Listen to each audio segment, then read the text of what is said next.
I'm starting the stream.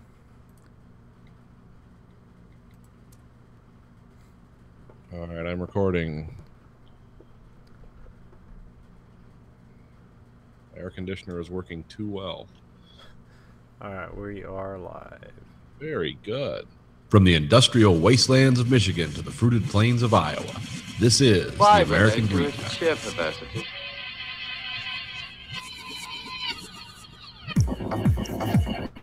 You are the dead. Remain exactly where you are. Make no move until you are ordered. We burn them to ashes and then burn the ashes. That's our official motto. Now we can see you. Clasp your hands behind your heads. Let's try this again. Okay, are you recording thing? Okay, here we go. Yeah, we're still live. Industrial wastelands of Michigan to the fruited plains of Iowa. This Why is relate the to American sheer Greenback. perversity? Why relate to sheer perversity? You are the dead. Oh, we're gonna have the You weird are shaded exactly where you intro. are. Okay, hey, welcome to the show. I don't know what happened. It's recording. Ugh. I sent you Anyone's- some things. If anyone's pining for the regular intro, you can find it on all the unwatched videos on YouTube. I sent you a link. If you can just put that in Facebook, that'll send us right here. Oh yeah, I better not play that. We're gonna have weird doubling. All right, let me share this to Facebook so everyone can see it and be offended. Well, we haven't put the link up for a long time because ever since the thing switched, and like Uncle Ed was like, "Do you guys still do that show?" I'm like, "Yeah." I was like, "I don't see it on Facebook." I was like, "Oh, I just thought people knew we did it." The people on Facebook who knew we were gonna do it just knew we were gonna do it. Yeah, we're doing it. We're here. All is well. Is it still just focused on me? Yeah. See, I don't like that because then people know what an alcoholic I am. They're like, all he does is drink through the whole show. Well, you just want to leave it on me. Well, I mean, you're the star of the show. You don't want to leave it on me, where I just sit here and listen. I'm the star of the show. Okay. Yes, no, people want to listen to you talk. That's why I have a role. My role is to come up with shit to make you talk. Who wants to hear me talk? That's why I'm basically like the features editor, where I got to come up with weird shit to talk about. And then the last thing I ever did was like, hey, let's talk about 80s movies. And like, we've milked that for like almost 2 years. Yeah, there's a lot of ground to cover in the 80s with movies. Well, here we are. Like I said, air conditioning is working great. Wow, why does this thing do this? What's It's it doing? 64 in here. It's set on 70. Let's see what happens. It's working too That's hard. insane. No, it's on, it's off, it's on, it's off, but it says it's because I have my studio temperature and humidity monitor says it's 64. I don't know what's going on. I'm gonna enjoy this cool time because it's about to get hot. I gotta go back to work next week. I'm in the end of vacation depression cycle right now. Okay, yeah. I'm kind of feeling ambivalent about everything. Yeah. You've gotten to a groove of doing nothing. I've gotten to I've done some things, but things I want to do. Yeah. Things that have complete me as a person. The spare time groove. Yeah. So now I'm out of that, and I'm going to get back into the, I guess I should be grateful to have a job mode. And it's like, what are you bitching about? Crying to a sack of money, fat boy, but I still don't like my job. So it's one of those things. It's one of those things. We all get there. That happens. But anyway, speaking of spare time, I had the treadle sewing machine is together. Was that is that the name of the company that made it? No, that's just the type. It's actually okay. It's a Ruby. Okay. It's made by New Home. Anywhere from 1880 to 1910 is the date on that particular machine. I don't know because they made that model from that period. So it actually I'm going to make a video because I'm going to strip and refinish the sewing machine, the metal part of it, because I can make a cord out of paracord where I just weld the two ends together with a metal putty knife, and the sewing machine actually like works. Like if I could figure out how to get all the, because I can't get it to make a complete stitch yet because I can't find what the style of needles it takes they're available. I just got to figure out what one. Yeah, eventually I'll make a video of the actual thing working, but right now it's the table next to my chair. So it's been it was our microwave holder for years. Yeah. And then now it's become the childhood microwave holder. Yes. It's very interesting to work with something like that. Very old dry wood. I think the humidity was actually my ally a little bit. Because when I had to take things apart, literally the whole thing had to be taken apart. It came apart pretty easy. That wood was pretty dry. That was pretty old wood. And it's always fun to work with stuff that has like where they just put the whatever sealer varnisher coating on it with a fire hose and moved it out the door, and it's like, oh, now you got to strip this off. And did the drawers still smell like crayons and dead batteries? No, they didn't. Okay. That's what used to like be stored in that thing. Batteries and crayons. Yeah, there were some crayon marks in the drawers. Two of the drawers were split out pretty bad on the bottom from just from expansion. Yeah. Age. So that's been rectified. There were a few. Dad actually, I think Dad replaced the top of that once. Because it would look newer than the rest of it, but. Yeah, so it's sitting there by my desk. It's on Facebook if anyone's curious. Things, it's something over 100 years old now, at least, maybe older. Like I said, at the end of it run, it would have been 1910.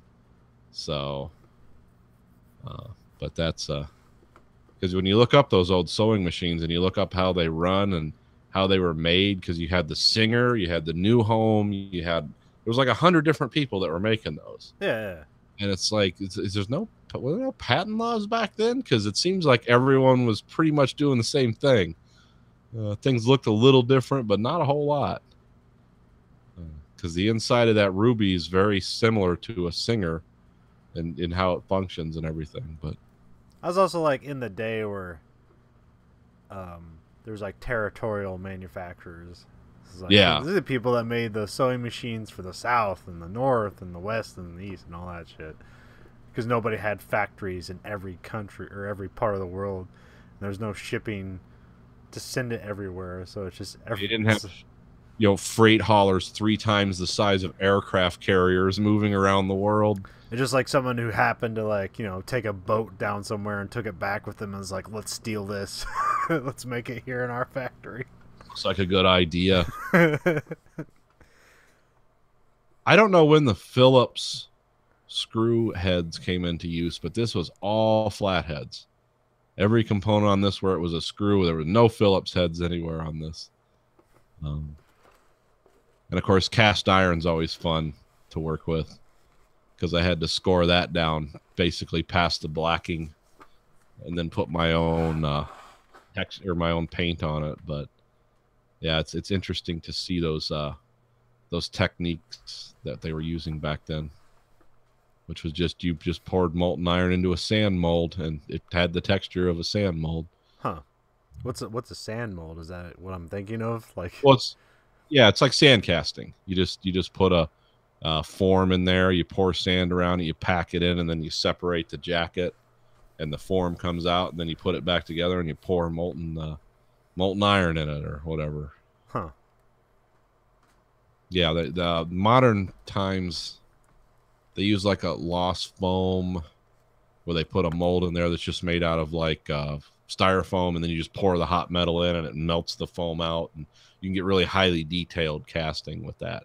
Sand casting, it was pretty rough and it had a lot of flash, and you can do that with a lot of things, but they don't do it much anymore. You have to put a lot of it's a certain kind of sand, and then you have to put a lot of silicate in it to things like Dixie Quick and that to make it hold the form better. And then there's nothing funner than busting hot metal out of with a bunch of red hot sand flying around. That was a job. I had a job like that for about 2 weeks. So I tried, but yeah, It's a job for ex-convicts. yeah, pretty much. No, I mean they were good people. It's just I'm not. I don't think every day of my life should include a burn. Every day shouldn't be met with a first-degree burn. Definitely not a probably good idea to breathe in burning silicate. Because you had to wear a mask, but you know they don't do that kind of stuff in America anymore, and I don't think anyone's queuing up for it either. So some of the jobs, I think it's this is terrible. They're going away, but not all the jobs. some of those jobs you can have them. Now it's not like they paid $50 an hour or anything, but yeah, that's it's interesting to see that old school, because these things were just made in really small places too. So everyone was working in tight, working in close. One guy was planing the wood, one guy was gluing the joins, and I don't know how the sewing machine, like you could kill someone with it. Like you could throw it at, like if you were being attacked, grab that sewing machine and throw it as hard as you can because you're going to kill someone. It's like a cannonball. There's no plastics or anything in this at all. Yeah. When did plastics come into general use? 70s. 70s? Is that the time for that? I mean, it probably came about in the 60s and stuff. Because I think there are some like military equipment that started using plastics around then. Yeah. But like when it really got popularized was in the 70s when they just started making everything out of plastic. Yeah. That's where you get those weird shaped chairs and things like that. It look like eggs and shit. It's like, oh yeah, we're not gonna make this out of metal or wood, but you can just form it with plastic molds. It's pretty easy. Where all that Clockwork Orange furniture comes from. Yeah, pretty much. Yeah. This is a world before plastics, that's for sure. I mean, I don't know. Like plastics has probably been around for basically forever, but just like in a form that you recognize, it's probably be around the 70s, but it's probably always existed in some form. Yeah, I mean, it just wasn't in wide because everything used to be metal. Yeah, and wood. Like old radios and stuff. It's like this is all metal, like or it had wood on the bottom or something. It wasn't as ubiquitous as today. Yeah, because you just use wood because that was the lighter material, and you can make a big form out of it. Because like that's exactly how, like fucking rifles and shotguns were made. It's like it's a wood base, and then you have all your shooty parts are made out of metal. No one tried the wood gun, huh? Oh, there's a wood cannon, but that was maybe a myth. They did that on Mythbusters. Didn't it kill the whole village or something? I think you could get one shot out of it, but then it was done. Yeah. And it wasn't that effective because it lost a lot of its effectiveness, blowing itself apart. Right. Like that cannonball might go straight, or it might go whatever occlusion was created by the... Yeah, wood does not like to be under a lot of compression stress. It's not that type of material. That's what Glocks were so unique. Because it's like, oh, it's a plastic gun. And then you look at it, it's like, oh, wait a minute. Just the lower part's plastic. Yeah. Not the whole thing. This can pass through airport metal detectors. No, it can't. There's no plastic gun. There's no ceramic gun. I remember they thought that was going to be the next big thing. I remember in car world in the late 90s, early 2000s, we're going to have ceramic engine blocks. It's going to cut weight. It's going to weigh less than aluminum. And yeah, it never. They tried. They made a valiant effort, but it never took off. I mean, it's still working on it. I don't know the thing about ceramics, but I know it's still like they're making body armor out of it. Yeah. Pretty effective body armor. And and even like those Joe Buff books, like the was it the USS Challenger? Yeah, ceramic hulled submarines. Yeah, that's like the big, this is the furthest extent that we can go if we can actually get this stuff to manufacture correctly. Problem I heard with the ceramic engines from the guys that were working, because the only reason I knew about it is I met some guys that were working on it, and it's very porous. It doesn't like petroleum products. It tends to absorb into it, it's hard to make screw holes and stuff for accessories that you can thread into ceramics. You can put those little jackets in there, like those helicoils and stuff, but those only work until it rips the ceramic apart. Yeah. So, I mean, I don't know where the material science is now. I know, like, they were firing engine blocks in kilns and then trying to put sleeves in them, and it was for exotic cars. It was like it's going to start off on the racetrack and eventually work down to the normal market. But it never flew. Also, electric engines and stuff really. It's like instead of trying to make a better internal combustion engine, I think a lot of people are like, how can we make better batteries? So. Well, now, I mean, they can make what's the thing that transfers the power from the engine to the wheels? Transmission? Okay, what's the thing that connects to that? Flywheel? No, the big rod thing that turns. Oh, the drive shaft? Yeah, they're making drive shafts out of carbon fiber. Yeah, you can do that. So, Ferrari can do that. Lamborghini can do that. I don't know if that has a mass application yet. No. But I mean, anything to cut weight, like you can make carbon fiber. No, carbon fiber bodies would weigh more because there's people that have done that. But they usually do the carbon fiber hood. That's usually where you cut weight. Is just with the hood. Yeah, the hood. I mean, because the hood, all you need it to do is to correctly displace the wind over your car. Yeah. Without creating the least amount of drag as possible. So like you don't need the metal weight on it. So if you could get away putting a paper bag on there, but a carbon fiber, yeah, that'd probably work actually. Wouldn't like the heat though. It might weigh more though. Carbon fiber bodies weigh more because of how you have to hook them onto the rest of the car. Yeah, but that's why a carbon fiber hood is like it just lays there. It doesn't. It doesn't do anything. Doesn't need to be reinforced or. So you can probably do a carbon fiber hood, trunk, and roof. Yeah. Anything where gravity's doing the work. Yeah, not the whole roof, but like a moon roof, like put a carbon fiber moon roof. Mom and Dad's car, that's mostly glass on the roof. Yep. I mean that's pretty much all that is. And that's available across many models. They were going to do it in a Mustang too, the hard tops, but for some reason I don't know if that's going to happen or not. Yeah. If you're gonna, I don't know. At that point, you just get the convertible, right? Nah, well, convertibles are. I don't know what the science is now, but they lose a lot of heat and they're not good year-round cars. No, but people who buy convertibles don't drive them year-round. Yeah, that's true. I don't know. I know some people. I know people drive Mustangs year-round here. I think they're nuts, but they do it. Well, we also know people that don't make $1 million drive around cars that millionaires drive. Yeah, I mean, there's an ass for every seat. So.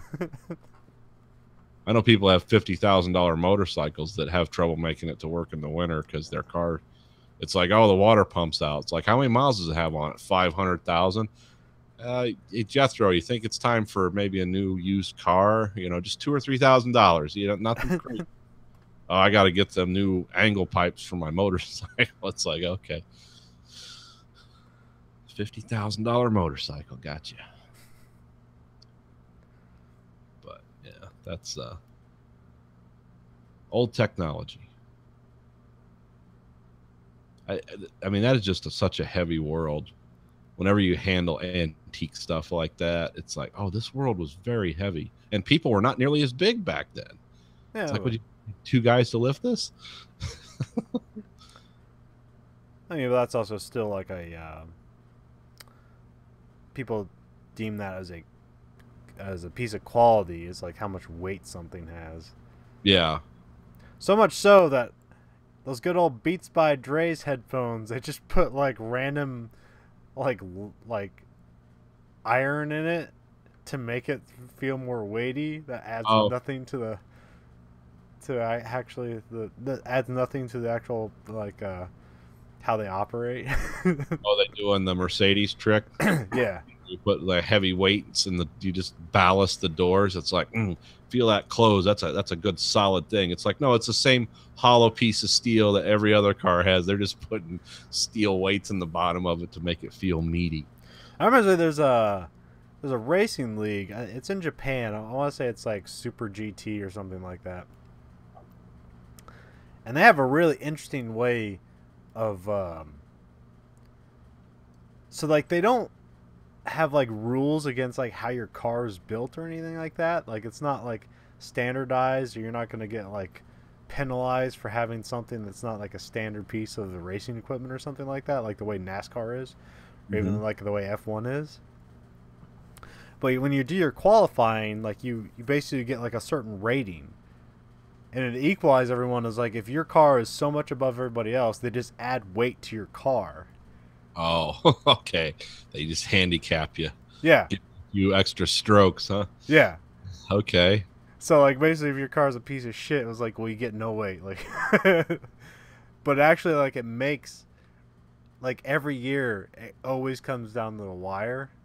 But who's gonna win? Like so, like every race is super important, and every year it comes down to the wire. Who's gonna win? Like the last race of every year is always like whoever wins this race is going to win the championship. Oh, it's like the Super Bowl every race, huh? Yeah, pretty much.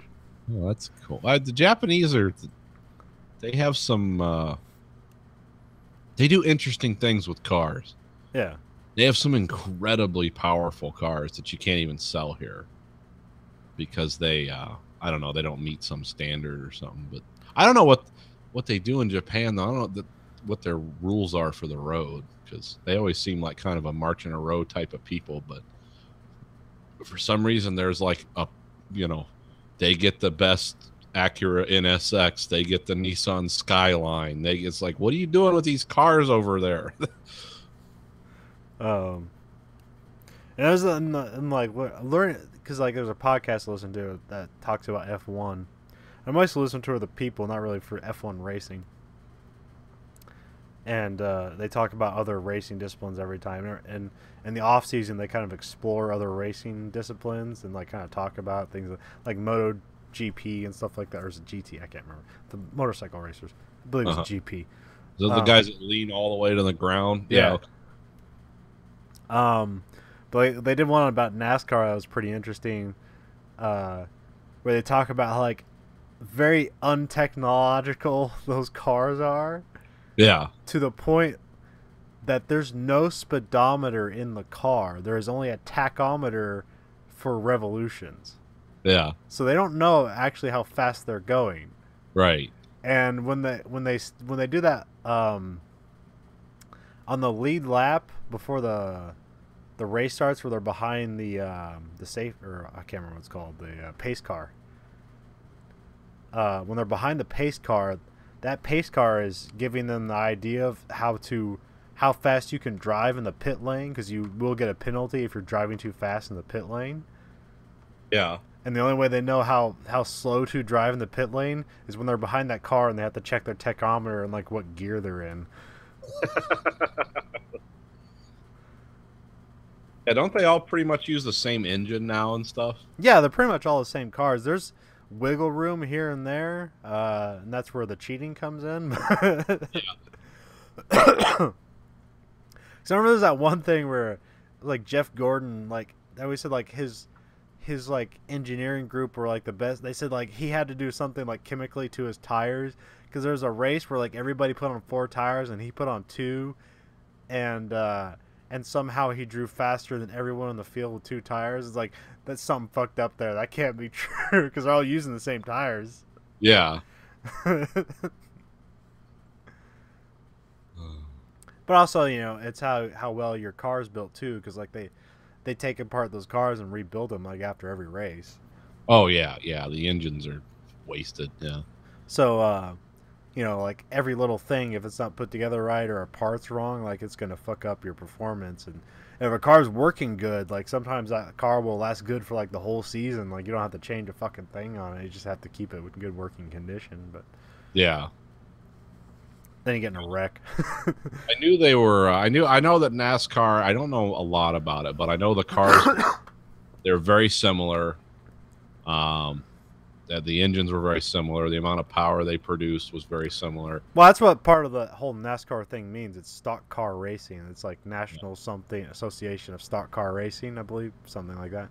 Yeah. So like that's the idea, is that you're racing against people who bought a car off the lot. Like that's kind of the idea of it. And these obviously aren't aren't stock cars, but they're all. I know the body lines used to have to conform to the factory vehicle within a certain percentage, but I don't even know if they do that anymore. Yeah, because you don't really make a car like Ford doesn't make something like a Monte Carlo that would fit, because they're running the Fusion now. Yeah, and I imagine that's an elongated Fusion. Well, I was like, I think when there was a thing to that, because back when they had the Taurus body versus the Monte Carlo body. The Monte Carlo body had like a performance edge in like the wind tunnel and stuff like that, so it's why they like dominated in that era. And then there's something different when the Fusion came out, and that became like Ford's kind of like body, quote unquote. Like they changed the sort of the lines on it to give it better aerodynamics, and then it started like winning. Oh, okay.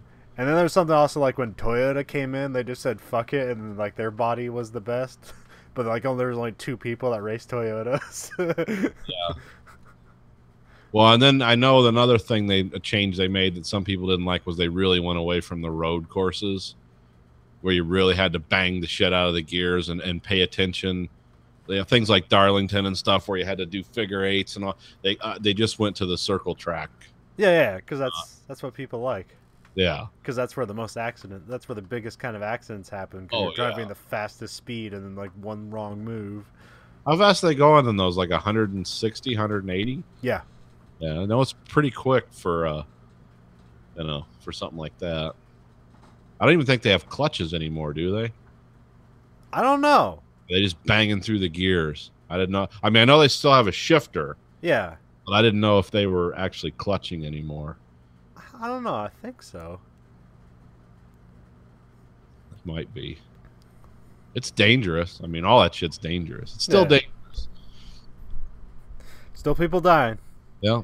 I don't think people have died in NASCAR in a long time. No, I mean the last big one I remember was Dale Earnhardt. But Earnhardt.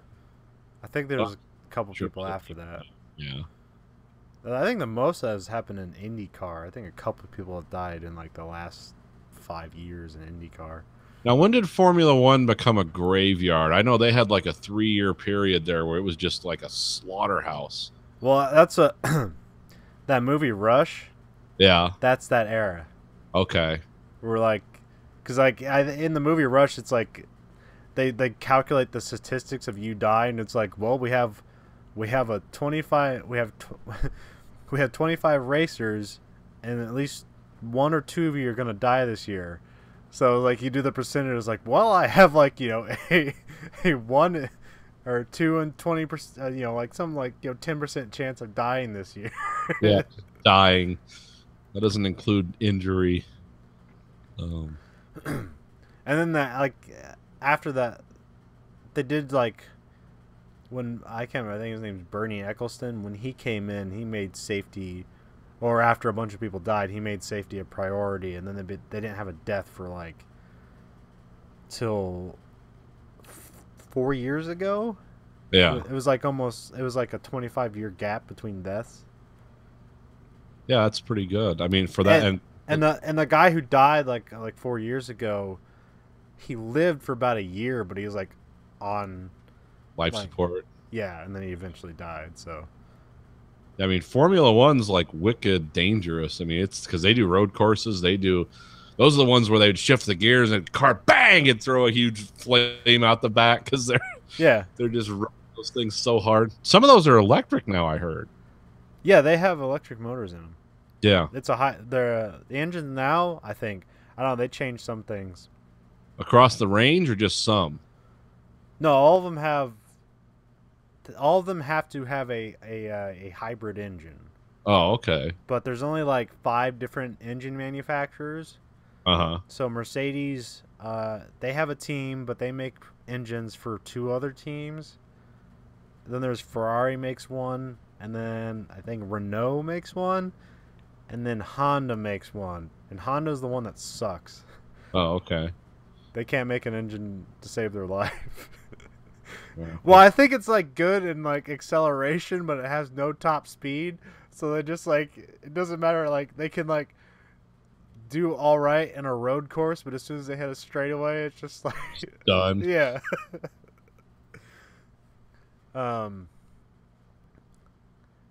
But yeah, like the F1 is the most like technologically advanced racing. Like they change that stuff every year.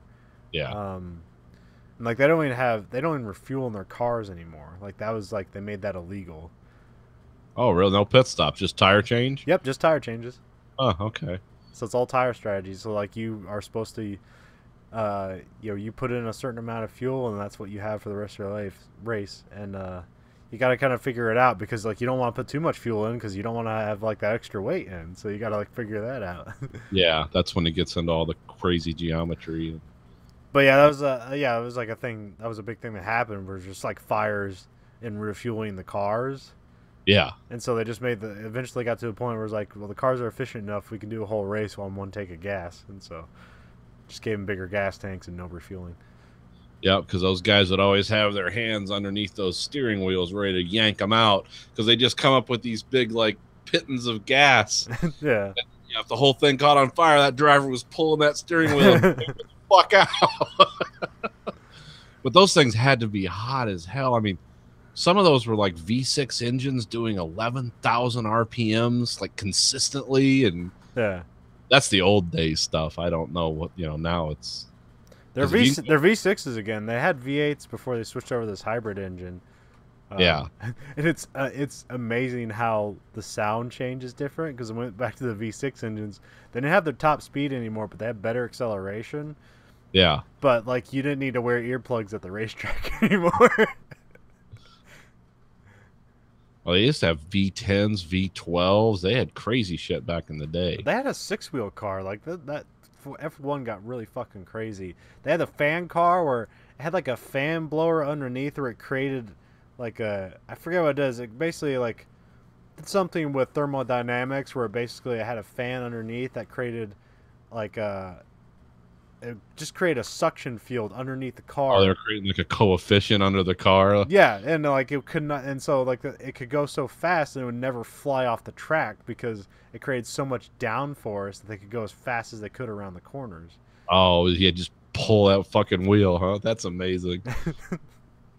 And it's also like a weird thing is like, there's also a weird thing in like, with, and it also determines how much balls like a driver has to have, because there's actually a thing like if you don't go around a corner fast enough, you will not have enough downforce to have enough traction to keep the car on the road. Yeah, it'll just spin out of control. So you actually have to go a correct amount of speed around a corner, and if you go too fast, you just like shoot off into the corner and just shoot off straight and miss the fucking corner. And if you go too slow, you're just spinning the fuck out.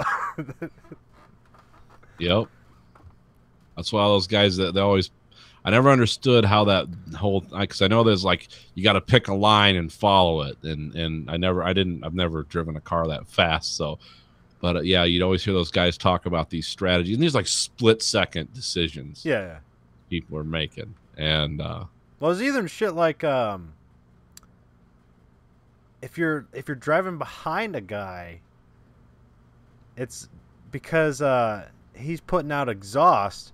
You're driving in bad air, so you're getting like a microsecond of less performance because it's not pure air you're sucking into the engine.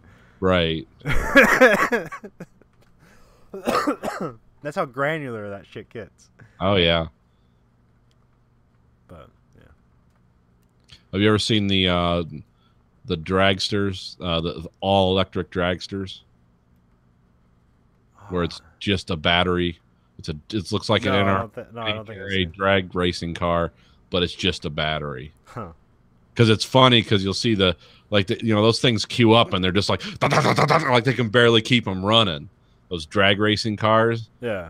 This thing just pulls up. It's like woo, but when they hit the engine, the tire screeching is incredibly loud. Yeah. But it's completely quiet through its run. Huh. But they do. F1 does have like a developmental league. That is, it's only electric cars. It's called Formula E. Yeah. So they do have all electric cars. I bet you that sounds weird going around the track. Yeah, because Just a lot of tire screeching and brake noise. Of course, I imagine it doesn't last very long. No. Batteries don't like heat. Now, the races are shorter, and they tend to be more like road courses where it's like a lot of turns and stuff. Yeah. And like they're usually like they just block off city streets, and then that's the race. Yeah, there you go. But like I've told this before, but like it's great is how their pit stops work. Mm-hmm. Like because you can't. There's not like, hey, let's put a new battery in because it's too integrated into the car to do that. So they just have another car and they just hop into another car. Yep. Drive off. Yeah, there's no flipping the frame up and swapping a battery. But their new thing they're working on is a drone league. Okay. Where they're just gonna have like everyone programs their own AI driver and then they race each other on a track and there's no drivers. That's going to be wildly destructive till they work the kinks out. Well, I mean, not really, but or it's going to be very staid and boring. Yeah, I have no idea. Like, they're still working on it, but like, I think the weirdest thing is just going to be the design of the car because like, you don't have the driver, you don't have to design around a human anymore. No, it can just be. It'll be like some like Tron shape, yeah, driving around the track. Drone League. Yeah, there's a lot of shit coming along. Of course, only half of us are going to be able to participate in it. Believe me, if they drone league race cars, they're going to be droning everything else. Yeah. I mean, humans driving vehicles, it's not going to go away right away, but in 50 years, it's probably going to be unusual that's your job. Yeah. You'll have cops that do it and stuff like that. But drone cop cars that pull over drone cars, not doing the speed limit. Well, they've looked at police cars where they've had some weird. So everyone's looking for a new police car because right now they're stuck with the Taurus, which is great but horribly expensive. I mean, you will not outrun a Taurus Interceptor, or you won't outrun it via its radios and whatever helicopters and drones it has chasing you. But they're really, really, really expensive because they're all-wheel drive, turbocharged 6-cylinders. The same thing with the Explorer; it's the same vehicle. Yeah. And, they're looking for these perfect police cars now, because you got to be able to transport in them. You got to be able to, because what's the other one? They use some of those Chrysler like Chargers and stuff. Yeah. But see, in Michigan, you can't if you arrest someone, you can't put them in the back because it's too small. Because if they put the safety cage in there, the person's going to be sitting in there like this. So you have to. They're getting back to like the paddy wagons. But we have there's an assortment of Explorer cars and stuff like that. Yeah, well, the Taurus you can transport in, the Explorer you can transport in. Yeah, because the Taurus and the Explorer police cars basically perform the same. The Explorer is a little heavier, but it's the same vehicle, the same platform. But yeah, a lot of police departments really balk at the cost of maintaining those because they're quite expensive, and when they're used in heavy rotation, they use up a lot of gas. yeah, that shit's getting used every day.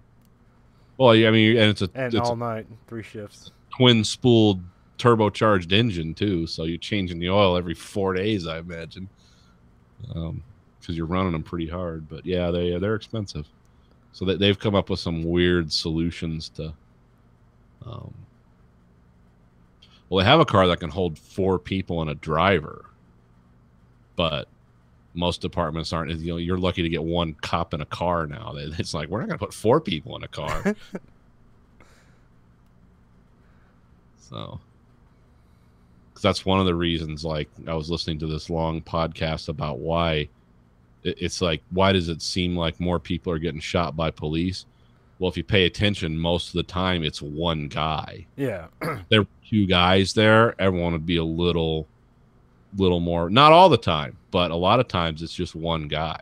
or Yeah. you're waiting for backup and somebody decides to go nuts or say something or do something. And so, but that's because of, you know, all kinds of tax cuts and all the other horse shit. So, you know, the department's just cut back to one guy per vehicle. And then you Yeah. got one guy trying to deal with all this shit. And Send the rookie out by himself who barely Yeah. knows the streets.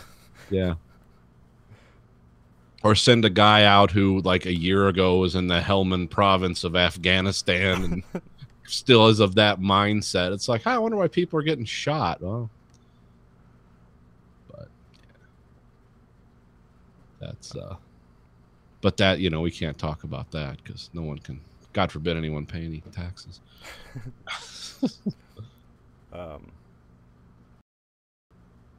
I have a wrestling update, so you can go to sleep now. Yeah, let's talk about wrestling. Yeah, so I was watching Glow, so now it's recommending wrestling shows to me. The algorithm's sucking you in, huh? Yeah. So I watched. So there's a wrestling show on the El Rey Network. Hmm? It used to be some Mexican cable channel, and then they rebranded themselves as El Rey, and it's kind of this like the way like Spike TV when it first became Spike TV, it's like TV for guys. Oh, okay. And this is like I think like Robert Rodriguez like owns like a portion of this because like all the shows are produced by him. Oh, okay. Because they do a From Dusk Till Dawn TV show. Huh. How is it? It's all right.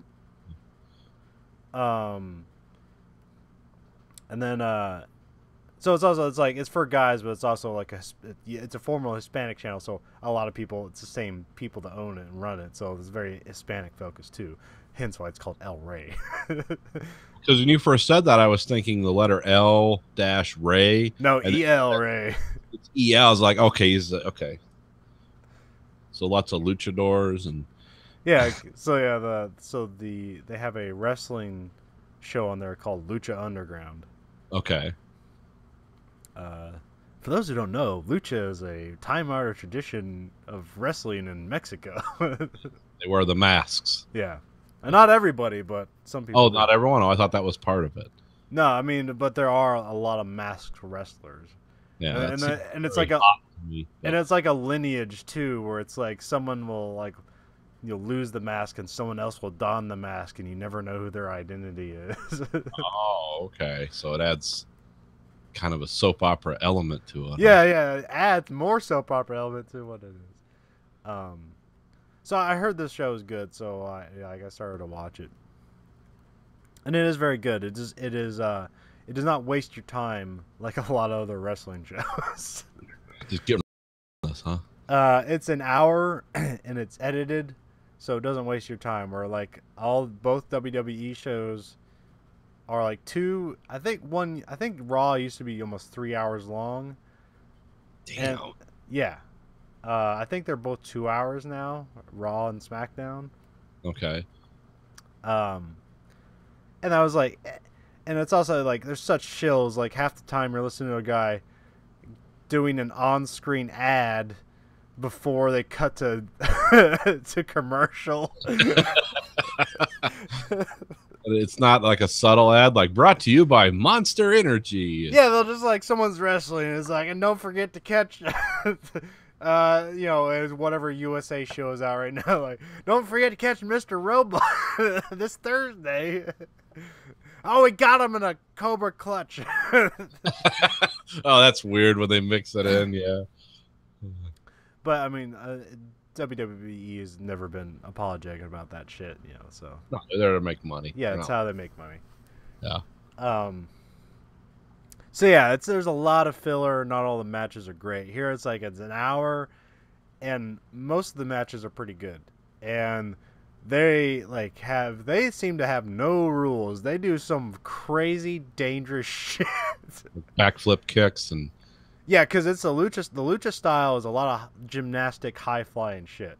yeah.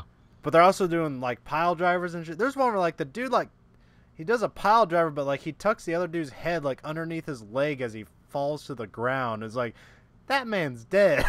I don't know. That's quite a bit of showmanship, because that sounds like a good way to snap a neck. Yeah, he's basically making the guy slam on the ground like shoulder and neck first, Oof. but not on the top of his head, so he probably won't break his spine as long as he hits it correctly. Yeah. There's one dude, he does it's called a small package pile driver, where basically he's like holding the guy upside down, but he has him kind of like curled up into a ball. So it's like the back of his legs are against him, and then like the guy has his legs tucked in, and he's holding all of his legs. Yeah. And he's upside down, and then he goes into a pile driver. Does not sound safe. Everyone survived so far, and they've done chair shots to the heads too, which that's another thing that they don't allow in WWE. That's why half their performers are masked, because it's like you don't know if they're dead or not. Yeah. It's pretty. The wrestling there is pretty spectacular. The kind of the inner segments where they kind of build the story, it's pretty hokey, but like it's acceptable. It's totally fine. Yeah, no one's ever done this before. Well, they do like there's even like supernatural elements that they do in there. Like, cool.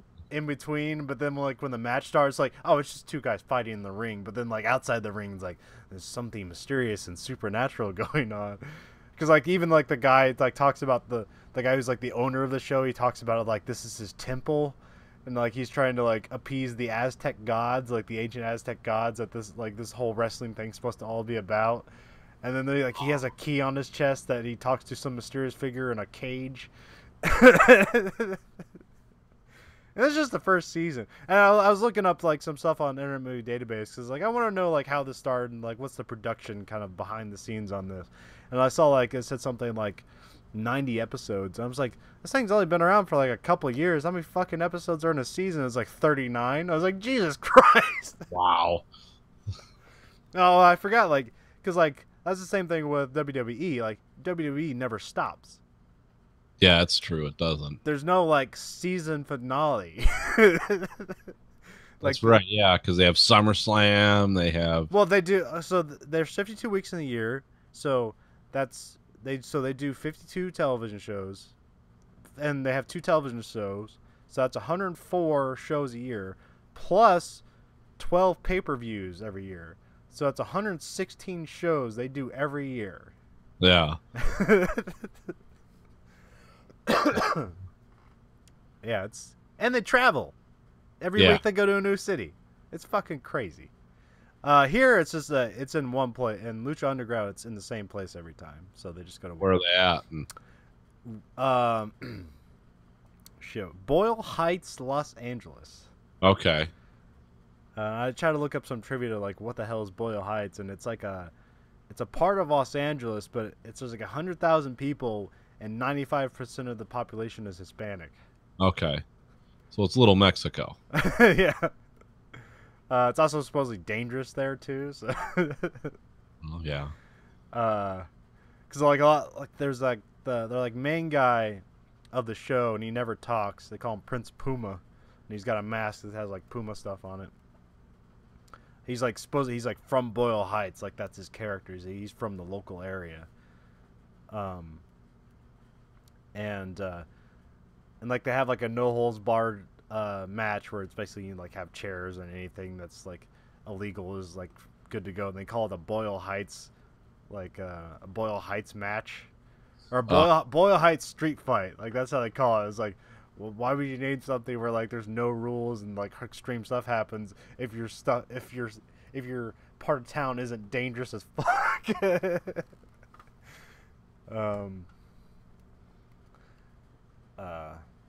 they also have the wrestlers. They have a lot of wrestlers from Mexico, and they don't need to speak English. They go there and they speak Spanish, and the whole crowd understands too. Luckily they give you subtitles. Right. The announcers are kind of great. I mean, they're just like stupid announcers, but so there's one dude named Matt Stryker, and he's kind of like your normal like play-by-play guy. Yeah. And he kind of just sounds like this, and he's talking about stuff. But then their color commentary guy is a former wrestler called Vampiro. Vampiro? Yes. Okay. And he's got like tattoos all over his fucking face. and he sounds like a surfer dude. He's like great because he's just like the most ridiculous looking person, but he does great commentary. Yeah, the face tattoos, that's a commitment. I'm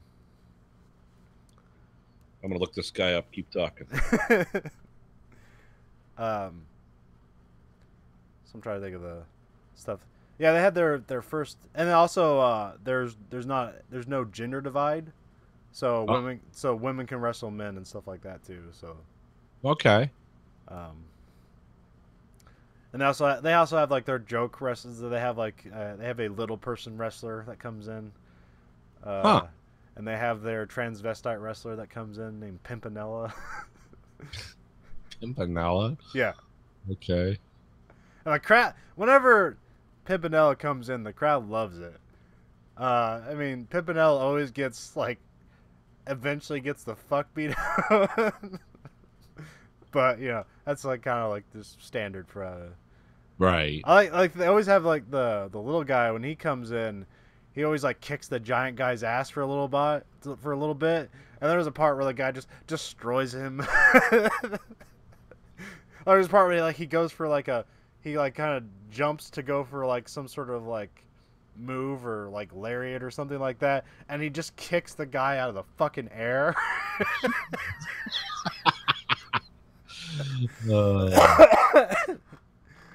So yeah, he built some momentum, and now he's dead. Oh, this stuff looks funny. Yeah, it's produced by Robert Rodriguez. He's the executive producer, and also Mark Burnett, who I think he did like The Real World and shit like that. Yeah, that sounds familiar. But it's pretty good stuff. The wrestling's really good. It also gives you a lot of insight into like the culture of Mexican wrestling. Uh-huh. Because like like Mexican wrestling is a tradition that's almost like a century old. Really? Or it might be that old. Yeah. Like I think because you hear him like talk about like the history of it too. I think like the luchador mask stuff that might be like almost a century old, and maybe just standard wrestling is even older than that. Huh. Which is pretty crazy to think about.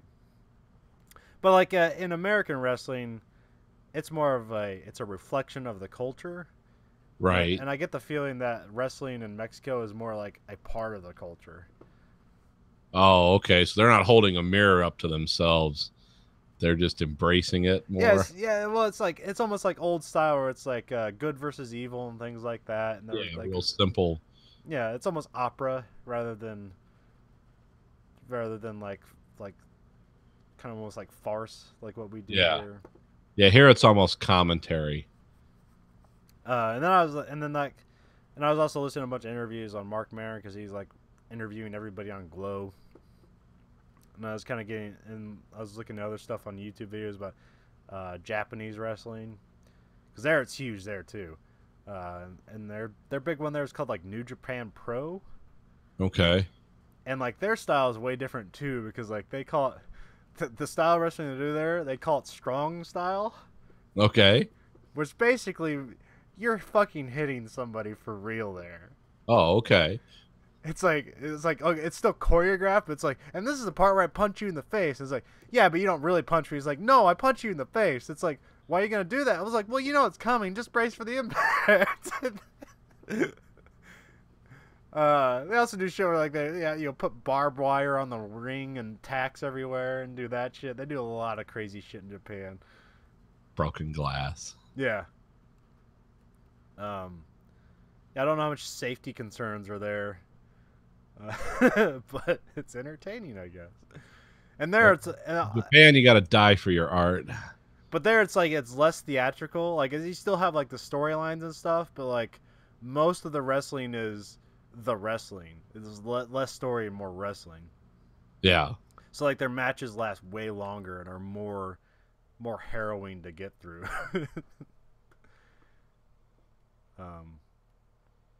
But yeah, a lot of people. They have Americans in that.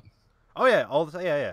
Because like that's where like a bunch of people always go over there and get a name and then come back here to like WWE or whatever.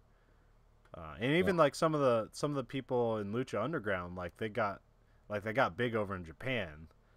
Oh, okay. And also there's a lot of stuff where like a lot of the little guys, like the little guys here are like normal guys over there, or possibly even bigger, because like there's like, you know, it's just smaller people in Japan. Yeah. They still have people that are like 7 feet tall there, but you know, mostly they're not as large as Americans. And so like you go over there, it's kind of it's a different thing, and you show off your stuff, and you can kind of come back. Because I was like a couple years ago, in WWE, a bunch of their main wrestlers got injured. Yeah. And that's when they split the show between they did like the fake draft, and everyone's getting drafted between the two shows, so you're not working both shows anymore. You're working one show or the other to try to lessen the injuries. Yeah. But like back when like a bunch of people got injured, like they had to hire a bunch of dudes from New Japan Pro Wrestling, because they were basically the best wrestlers in the world at the time, just not being featured on WWE. It's like, well, we got to pay them. And that's when they got like AJ Styles, and the other guys because over there there's like a faction over there called Bullet Club, and they're part of Bullet Club. Okay. Or it's just you know, all these basically just they play ugly Americans over there and just beat the shit out of people. So AJ Styles is like one of the big people right now, because he's very athletic, and he seems to have like got a lot of muscle since when he first got here, because he has a certain move that's pretty cool called the Styles Clash. And and like whenever he does it on like a big guy, you can see the effort it takes. So it's like, oh, he had to gain a lot more muscle so he can actually do it to the normal people in WWE. Because like when he was doing that over in Japan, it was probably like way easier, because like the guys weigh like 100 pounds less. Right. Yeah. Yeah. You're not lifting up a 260-pound guy over there. Because also the move, it's strange. Basically, it's like he's holding the guy upside down, and like he tucks his legs like in between their arms, like, or inside their arms, and then he just like jumps and lays them flat on the ground, and so he's like lands on top of them. It's hard to describe. You have to like watch a YouTube video of it. But like somebody was saying, like the way a lot of people are trained to take a fall is that you like tuck your head in. And this is a move you have to do the opposite of what you kind of naturally do, or else you'll get really injured. Oh boy. So it's like it's not a move they allow that often. But also, like you can see him struggle when he's trying to pick up a fucking 300-pound guy and try to do the move. But he seems to have gotten a lot of muscle since he started. So yeah. Anyways, yeah. So that's my wrestling update. Well, it was funny.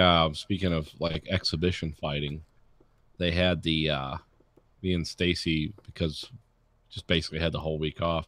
We watched the pre-fight thing with Conor McGregor and Floyd Mayweather. Yeah. And she was like, "Oh, those guys look mean." I was like, "Yeah, those guys are really mean." I said, so that's the best boxer that's ever lived against probably the mouthiest MMA guy you'll ever see. And she was like, "Who do you think's gonna win?" I said, "I don't know enough about fighting to say, but I'll tell you." Yeah. What do you think? Mayweather's gonna kick that guy's ass. Yeah, it's because it's boxing only, right? It's a boxing match, right? Yeah, so he's there's no like going in for the fucking triangle hold. He can't kick at all. He can't do any ground moves. Okay. There's no jumping off the ropes to to kick a guy, or even punch a guy. I'm not sure if you can do that in boxing. It wouldn't really make sense, but that's a move in MMA. You're leaving yourself wide open to get there. That guy's gonna get his ass kicked, but he's gonna make a lot of money, so it doesn't matter. Yeah, it's just like But Stacy was like, she was like, I might like to see that. That looks interesting, and so she started pulling up things, because my wife's a nurse, of course, so she knows a lot about shit like that, and she starts watching these fights, especially with Conor McGregor, and she's like, "Oh, that guy's posturing. That guy got hit in the head so hard he has a concussion. I'm like, oh yeah, that's MMA. She's like, people do that? I said, fuck yeah, they do that. And then she was like, it doesn't look like he's hitting him that hard. I said, yeah, that's the magic, is he's actually hitting them incredibly hard. That guy literally, like, because that's what happens when their arms go straight out and they fall back. They've been cussed. That you've hit someone so hard that you're shutting their lights out. And she's like, I don't think I want to watch that now. I was like, yeah, you probably don't. But they're not going to do an MMA match. That's going to be a boxing match. So. It's going to be a boxing match. But I did like how the guy's pinstripe said "fuck you" in his suit. Yep. That's like, oh, that's clever. But yeah, this was one of those things. Because isn't this? There's like big money in this, right? Oh, this is like the biggest pay-per-view ever. Yeah. Like, I think each of those guys are getting, like, no matter who wins, like, each of those guys are getting, like, $100 million. Yeah, so, yeah, show up and do your thing. I mean, that's why Conor McGregor is posturing so much, because he's trying to build this up so everybody buys this pay-per-view. Yeah. Because this is going to be the last fight he ever does, essentially. Yeah, that's pretty much it, right? Because how old is he? 29? I don't know, but, like, this is the last fight he ever needs to fight. Yeah. Best some of that shit. Yeah, after you make $100 million, who fucking cares? Stop being a punching bag. But yeah, it was interesting to watch her. She was watching and giving all this like medical stuff, like, "Oh, that guy's really hurt." It's like, yeah, that shit's dangerous. Yeah. So all those guys can do is hurt people. That's their life. I mean, MMA is like way safer than what it used to be. Yeah. Because they're able to there are like illegal moves in MMA, and like the refs are pretty good at like noticing when somebody's concussed. Yeah. And a lot of those MMA refs are pretty big, and so they can actually like pull the fighters off. Well, yeah, they'll throw them apart. But that was an interesting sideline to our week. She's like, "Oh, these guys look mean." It's like, yeah, they're fucking mean people. I said they're also trying to gin up interest and make a lot of money too. Yeah, I mean that's probably drink a beer after the thing. It's all theatrics. Yeah. And speaking of restoring, I restored this too. Do you remember this lamp? Yeah. Yeah. So I've completely polished and redone this and put a coating on it so it won't get dull again. So, and then I'll put the lamp parts of it back on later.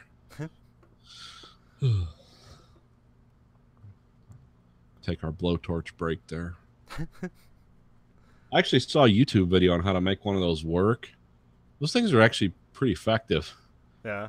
Yeah, I mean, if you really want them to burn hot, you got to put gas in them because they can run on gas or kerosene, and there's all kinds of internal stuff you have to get right.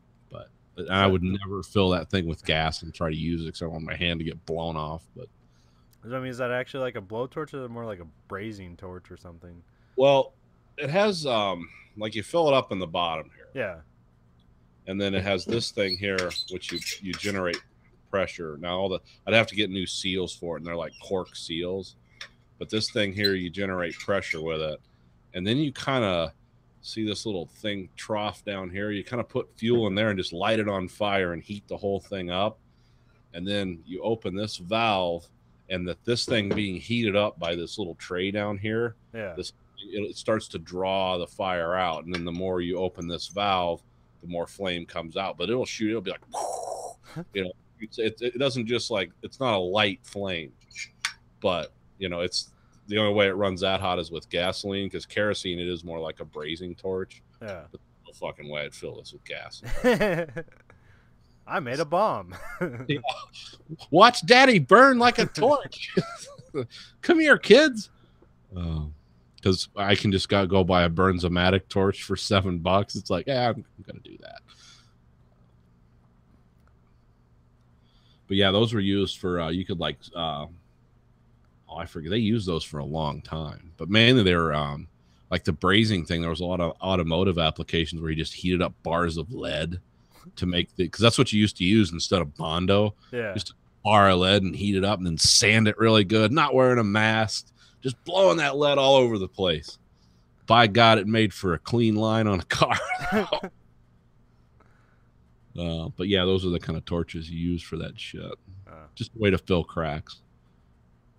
I mean, lead is wonderful for stopping shit from growing and making a durable finish. It's just all the side effects.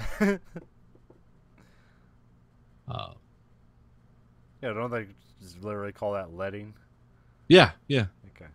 Yeah, there's still people that do it. There's still people that know how to do it. Yeah, I think like back when they used to have Monster Garage, they would have like some old timers on there, and they'd fix a crack by doing leading. Yep, they And just then Jesse James would come over and is like, "Watch this, kids. This is like you're gonna be learning something that nobody ever does again." And he'd be sitting there, is like, "Yeah, I want to do that."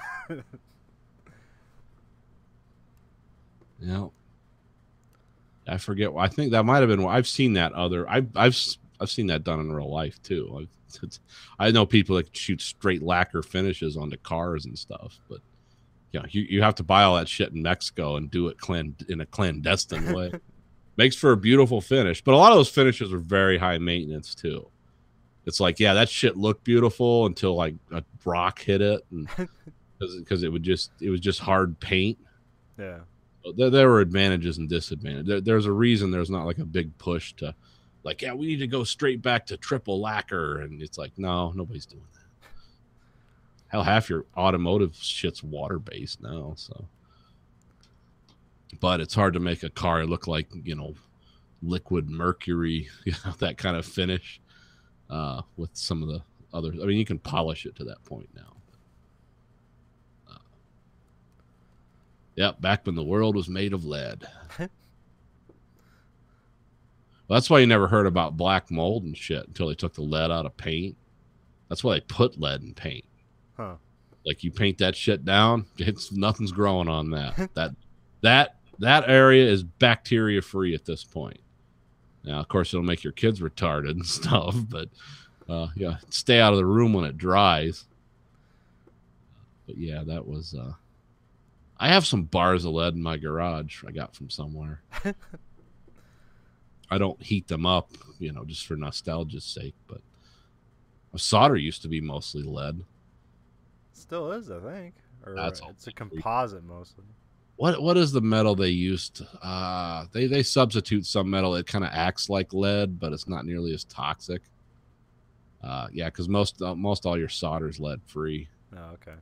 Because it'd kill you. That's why. That's I was wondering if, like, because the melting temperature is so low that you're not creating gas state at that point. But I don't know.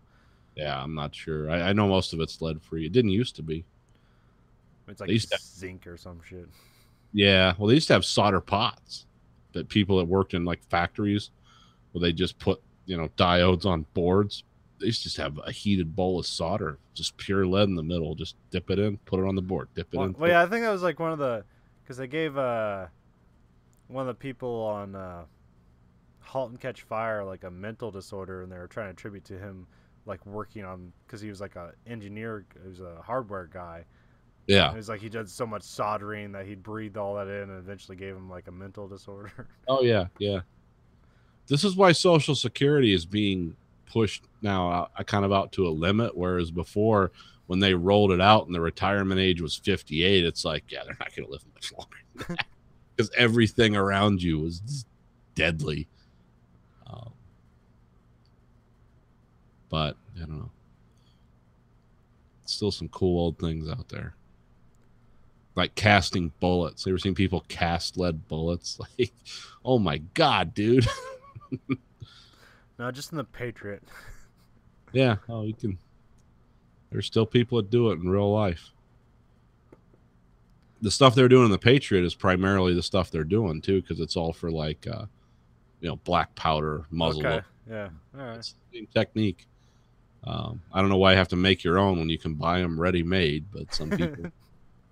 Yeah, doomsday preppers, they need. Yeah, got to be ready for that. Like, come upon a vine of iron or lead somewhere, and I got all the ammo in the world. No, I just need black powder to fire all these things.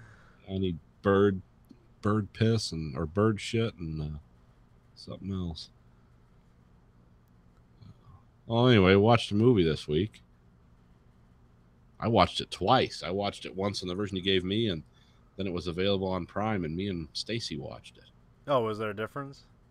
Oh yeah, yeah. The Criterion one looked beautiful. The one on Prime looked like a piece of shit. Okay. Well, I was wondering.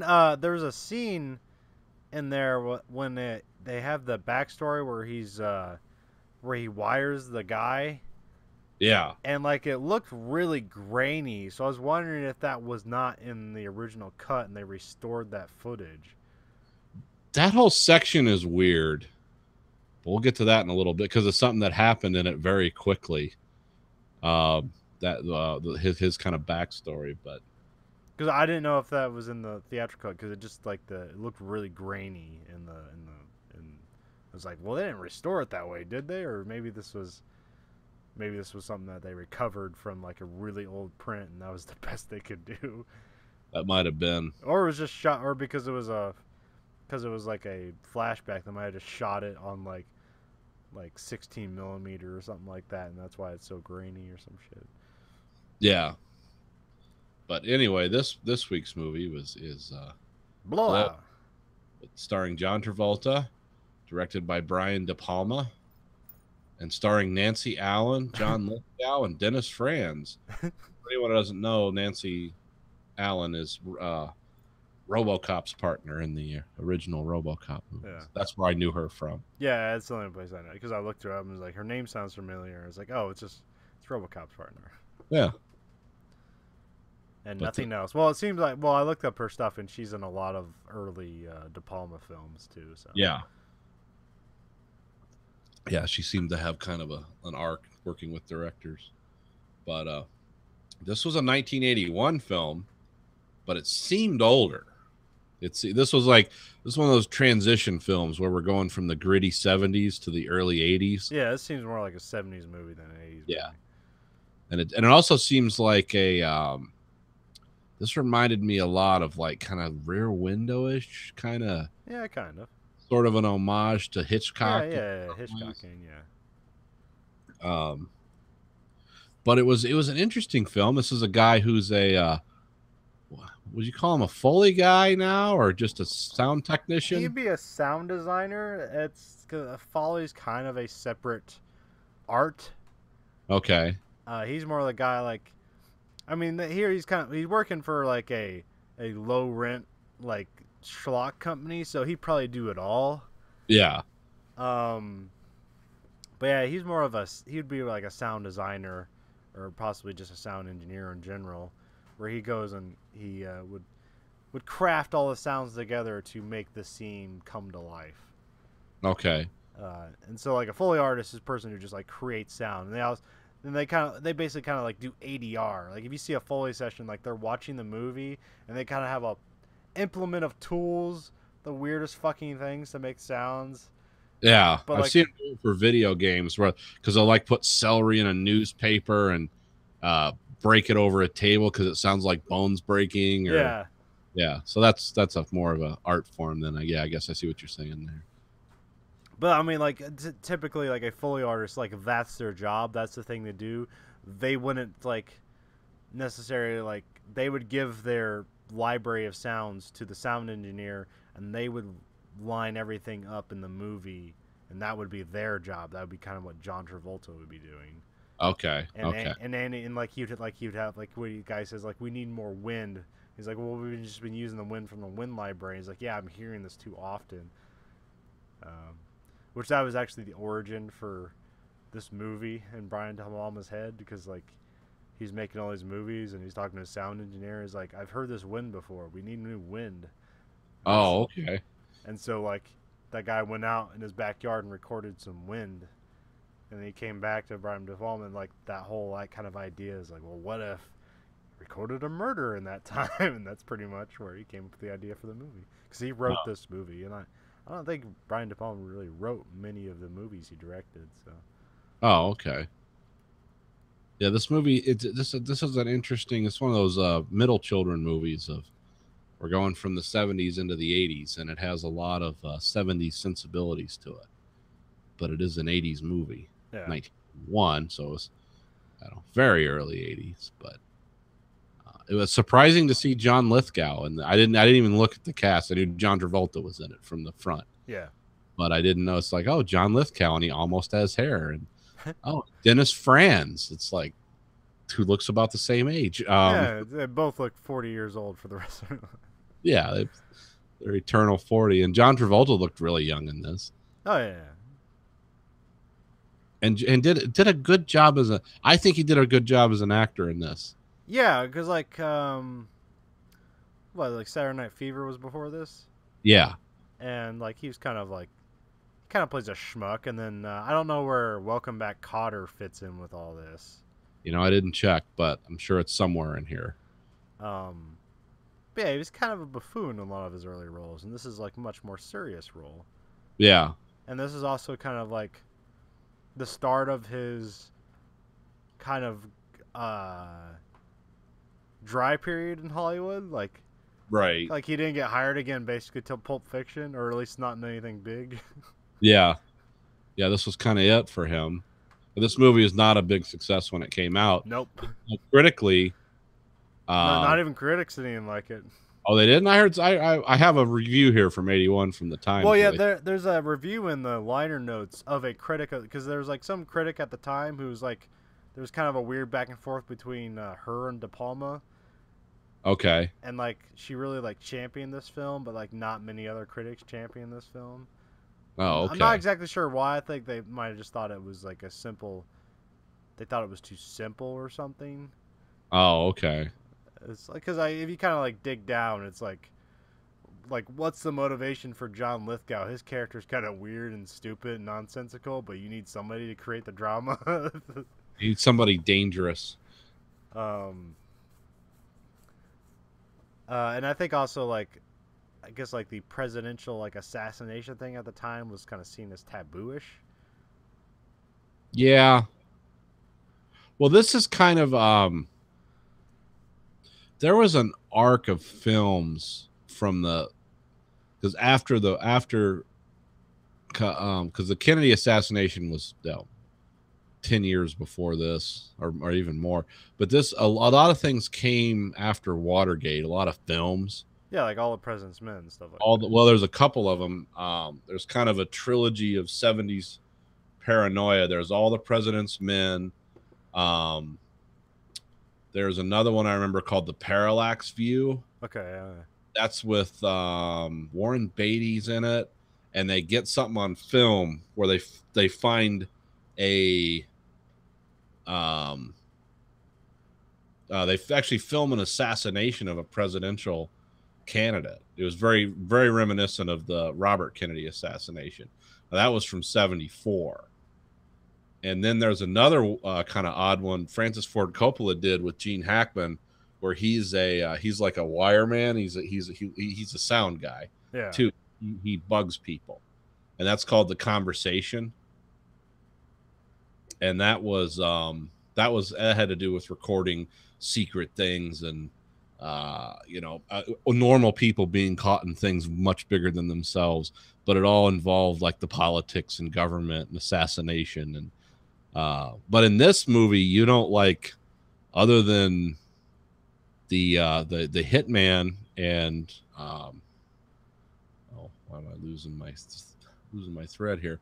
Other than John Lithgow and Dennis Franz, you don't know who the upper echelon is in this conspiracy. It's all pretty focused. The only thing you get is when John Lithgow talks to that one guy who's sort of the head of the conspiracy department. And he's like, I didn't say kill the guy. He's like, it was a possible option. It's like, yeah, we didn't approve it. And he's like, well, I've gone beyond my parameters. Yeah, the weird Lithgow kind of technical rundown of well, I decided to shoot the tire out anyway. So it's already happened. We got to clean it up. But yeah, you don't know. It doesn't even mention political parties, I don't think. It's just the governor of Pennsylvania was #1 contender to run for president for whatever party. And they were going to try to get him to have a car wreck with some floozy played by Nancy Allen. And then Dennis Franz was going to take pictures of them together, and they're going to try to blackmail him into not running for president. Yeah. But then it doesn't work out that way because John Lithgow, does he use some kind of device or does he just shoot the tire? Just shoots the tire. Yeah, he just shoots the tire out, and the car jumps off a bridge and crashes into the water. And John Travolta saves Nancy Allen, but the governor dies. Which, you know, it's like, oh, you think that's terrible until you get to the hospital. Like the people around the governor are like, no, we're not going to talk about this, right? You're just going to keep your mouth shut. And, Yeah, they're like, yeah, he's already dead. You don't need to tell his family that he was cheating on his wife too. It's like, can you just keep this a secret? yeah, so it seems like everyone a tier above these people, you know, they're shitheads and awful people. Whether either the assassins, I mean, just everything in politics was dirty. But then these people, most of them except John Travolta, seem pretty cynical as characters throughout the movie. Especially Dennis Franz and you know, Nancy Allen's kind of a she plays almost an airhead. Yeah, no, she is definitely. Yeah, and you know, She's Dennis good with Franz, makeup, but she seems oblivious to just about everything else. yeah, there's no like moral dimension to her, but John Travolta's interested in her for some reason. But he's also a guy with. Well, I think he's in the back of his mind. He thinks like, because when he gets that air of like there's some people like are in control of like police department and stuff like that. It's like, why is this shit going down like this? Like, can't you just tell the truth and then that will, you know, and then the truth will set you free? It's like, no, we want to control this. And like, who the fuck's is doing it? I think he just like felt like somebody's gonna kill her because this is getting too weird. Yeah. For like, you can't tell the truth because bad things will happen if you do. And then he finds out like they're paying her money to get out of town. He's like, what the fuck's going on here? Yeah. Yeah, he seems somewhat naive. And like I said, I don't know about the relationship with him and Sally never really takes off. But No. I don't know if they were supposed to. No, I mean, they kiss once. They never like have sex or anything, so. Yeah.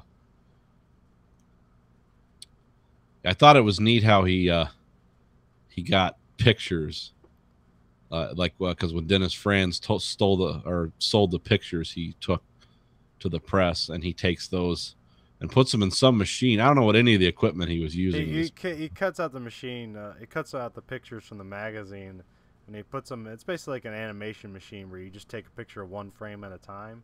Okay. I can't remember the name of that machine, but yeah, it's a thing. But yeah, he was basically, that machine had some film loaded up, and he took a picture. Like you'd make like titles with that thing. Oh, okay. Like titles that put overlaid on top of a film. Okay. That's what you'd use that machine for. I thought it was kind of cool. It was just like, oh, I'm gonna make a little film. He also he cuts it out and makes a little flip book with it, and that's where he gets the idea. It's like, oh, I can just use that machine over there and make a film out of it, and then I can sync that up with audio. Yeah. To prove that, like, because when you hear the audio, it's just more like one big bang, but like he's like, no, there's a shot before the tire blows out, and everyone who listens to it is like, I don't know, but like he's like the sound guy, he'd know better. It just sounds like the tire blowing out to me. Yeah, it kind of sounded that way to me too. I think that's why they put the film element in there. Yeah. But because then you find out when he goes to the police with all this evidence, and he's just hitting a wall, and then you get his backstory is like he was basically wiring people for sound in a police corruption investigation in Philadelphia. And what happens now? The battery shorts out on the guy. No, the guy was sweating so much that, yeah, and the battery was just exposed, because you can see it when he puts on them. It's just like a circuit board and batteries, and there's no enclosure.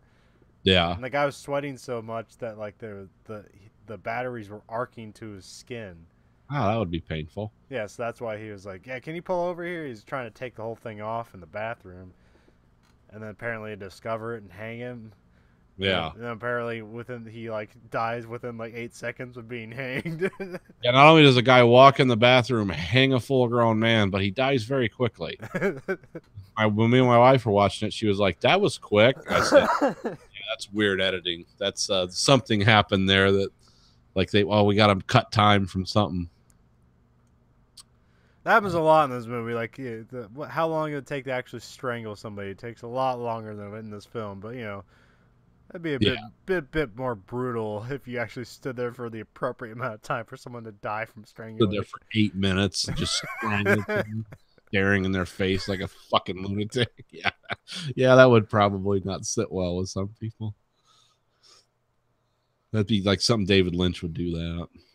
Can we make the blood vessels in her eyes pop like really happens?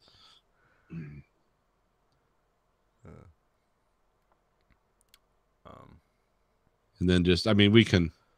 Just emphasize the whole plot here. Just great, like almost just random cinematography. I mean, that's what Brian De Palma's known for. Yeah. But like, it's really, and just like, just the details, like, because of all you have all this like, all this great late 70s analog equipment that like just has all these dials and things on it, and just like it's just really fascinating to just watch film of it working. Yeah. I did like his recorder. It's like, oh, that's a shotgun mic. I've seen that. What's that contraption he's recording into? There's moving parts to that. That's very interesting. And it's that like even state of the art when this movie was shot? I don't know. I mean, I kind of just imagine that like the stuff they used to edit this movie is the stuff they shot the movie with. But I don't know. Yeah, because all that stuff is like almost priceless now. Like people are looking for that stuff because just there's no analog stuff anymore. So there's like no, but people still like it because it has like a warmness to it and depth to it that digital doesn't necessarily capture. Well, it has a tactile feel. You have to grab a hold of something and change levers. I mean, yeah. This is I don't know if you can see this on camera. This is the equivalent today of what he was recording on. Yeah. Just a little box, and it can record. I can record raw wave files for 28 hours on this thing. Like he was having to like rewind, fast forward, rewind, but like physically do it. That's always fun to see. Microphone was the same though. Maybe different now, but I don't know. That's like kind of like all the technology kind of dates this movie, but it still just works. It makes it watchable because it's hands-on. Yeah, like when he was putting together his animation to go with the sound. That was like a scene. Like he was having to do things like flip levers, take pictures, cut film, splice it together. That was make cool. marks on the film because he's like listening for the splash because he needs something to match up with the audio, and like that's his the clapper thing. That's like his clapper is like, well, I know the splash happens and it's in the film. It's like I can match those audio together and then figure out. And that's where he finds a little flash in the film. Was like that's where the shot is, like because there's a difference between these two shots. Like here's this little white flash, and then on this other shot it's not there, and that's exactly where the blowout happens. So put an X on the back of that. Yep. Yeah. But like if you did that, if you recreated that scene now, it would be a guy in front of a computer clicking a mouse. It would take like 2 seconds. Yeah. And it wouldn't be a specialist. It could be almost any swinging dick. It'd be someone there with his iPhone plugging it in. It's like, hell, let's sync this up. I got an app for that. Yeah. So there would be no like tactile, like, oh, this takes skill to do this. This was the right guy in the right place. But yeah, that was fun watching this movie. And it's like, that's amazing that people. And then John Lithgow just totally butt fucks him. He's like, I'm going into his office with a magnet. It just erases every damn thing, all his sound His stuff. whole sound library gets rid. Yeah, just like probably took years to create that, and he just kills it with a magnet. And it's like there's that weird scene where he starts throwing all the stuff on there, and he's like listening to it, and it's just like this weird reciprocating sound. It was like, what the fuck's going on? This scene is like, oh, all his tapes are blank, and that's where he's like, and that's where the camera's just like doing this constant 360. It just keeps spinning around, and he keeps coming back with different shit. He's knocking shit over. It's like there's almost no purpose to that shot. It's just like but it's like it's a cool progression, and like the sound's all weird and everything. It's like it's a really cool shot. This is a guy's mind unhitched. Like everything he thought he had, it's all gone, and that's also the scene from the front of the Criterion collection was after it fit. But yeah, that was there was a lot of great scenes in this movie, and I generally enjoyed it. And it was almost like I said, I thought about Hitchcock when I was watching it, and then I read a bunch of stuff about it, and everyone says Hitchcock, even Quentin Tarantino. I was like, okay, yeah, I can see that.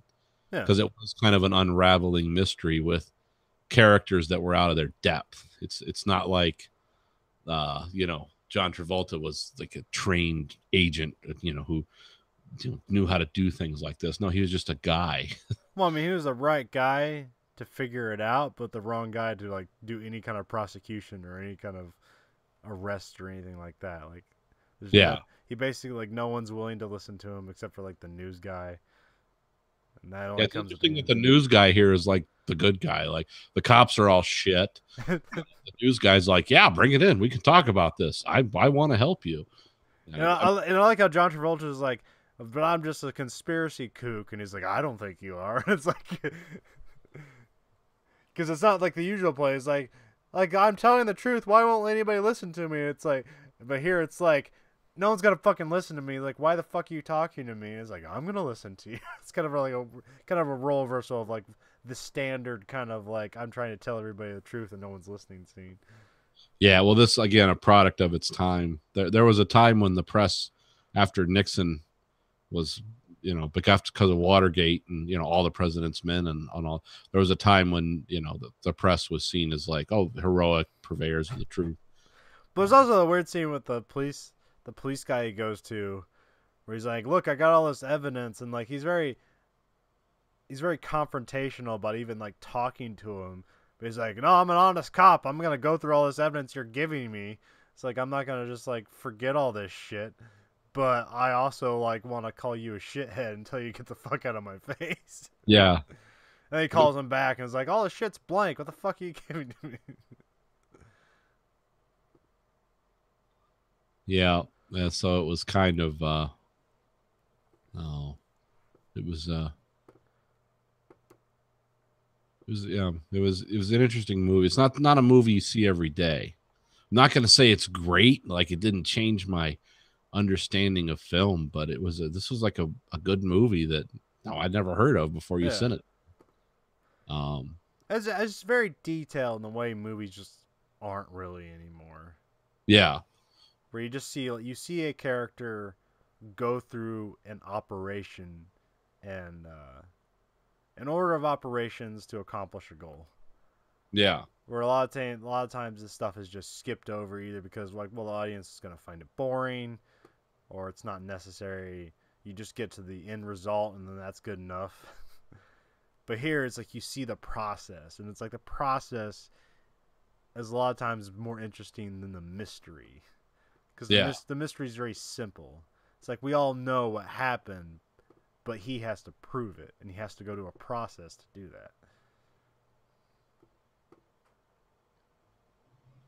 Which it did make it interesting. And then, of course, the end scene was my favorite part of this movie. Let's talk about how that developed. I like the weird, like, car chase that goes nowhere. Yeah, it's a very strange car chase. There's like that really cool shot where he's like a helicopter shot where he's just like driving through the tunnel of like some, I don't know, government church building. Like, I don't know, it's a weird building. I don't know what it is. And it's like, well, that seems like an elaborate shot. And then he just like runs into a window and gets knocked unconscious. It's like, well, that was weird. It's like, that must be where they ran out of money. And here's where the story stops.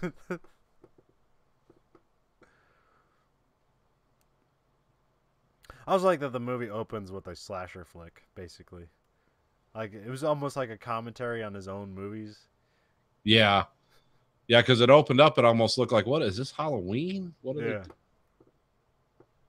Yeah, it was a good opening. Stacy was like, what's with all the tits and people screwing? I said, there was a time and a place when that was considered daring. Well, it's also like the kind of movie they're making fun of. Yeah, it's just because that's what like they like, not really the movie. It's what they're making fun of. It's it's a sex murder exploitation thing. Yeah, because like there's even like a door that just literally says shower on it, and like they focus in on it. It's like, well, we all know what's gonna happen here. So the girl's gonna die in the shower. Yeah, has the worst scream ever. Which was funny. I like how the screaming was a theme all the way through the movie. Yeah. Till the end, how it all ties up. But anyways, what are you gonna say about the ending? well, it's just there was there was a lot of great things in this movie, like the sailor getting the blowjob in the phone booth. Which I don't know what happened there. Did she drag teeth? What was the deal? Oh, he blew his load. Oh, okay. I didn't understand that. Yeah, that's why he got mad. Oh, 'Cause, okay. like, I thought he was mad because he drug teeth. No, he blew his load in like 2 minutes, and that's why he only gave her like $10 or whatever. Oh, so it was based on time of event. Not... Yeah, she was supposed to suck his dick for like half an hour apparently. Oh, okay, that's horrible. But that's again, if you're dealing with that's it was a seedy scene, but I didn't exactly understand what happened there. I always thought because that's why she had to like put in the breath mint and go brush her teeth. Well, because I like how John Lithgow was like standing 3 phone booths away, and she was looking at him and about to say something, and then he like puts a $50 bill up on the. It's like, oh, what's this guy doing? Oh, he's trying to create his false trail of he was the Liberty Bell strangler. Yeah.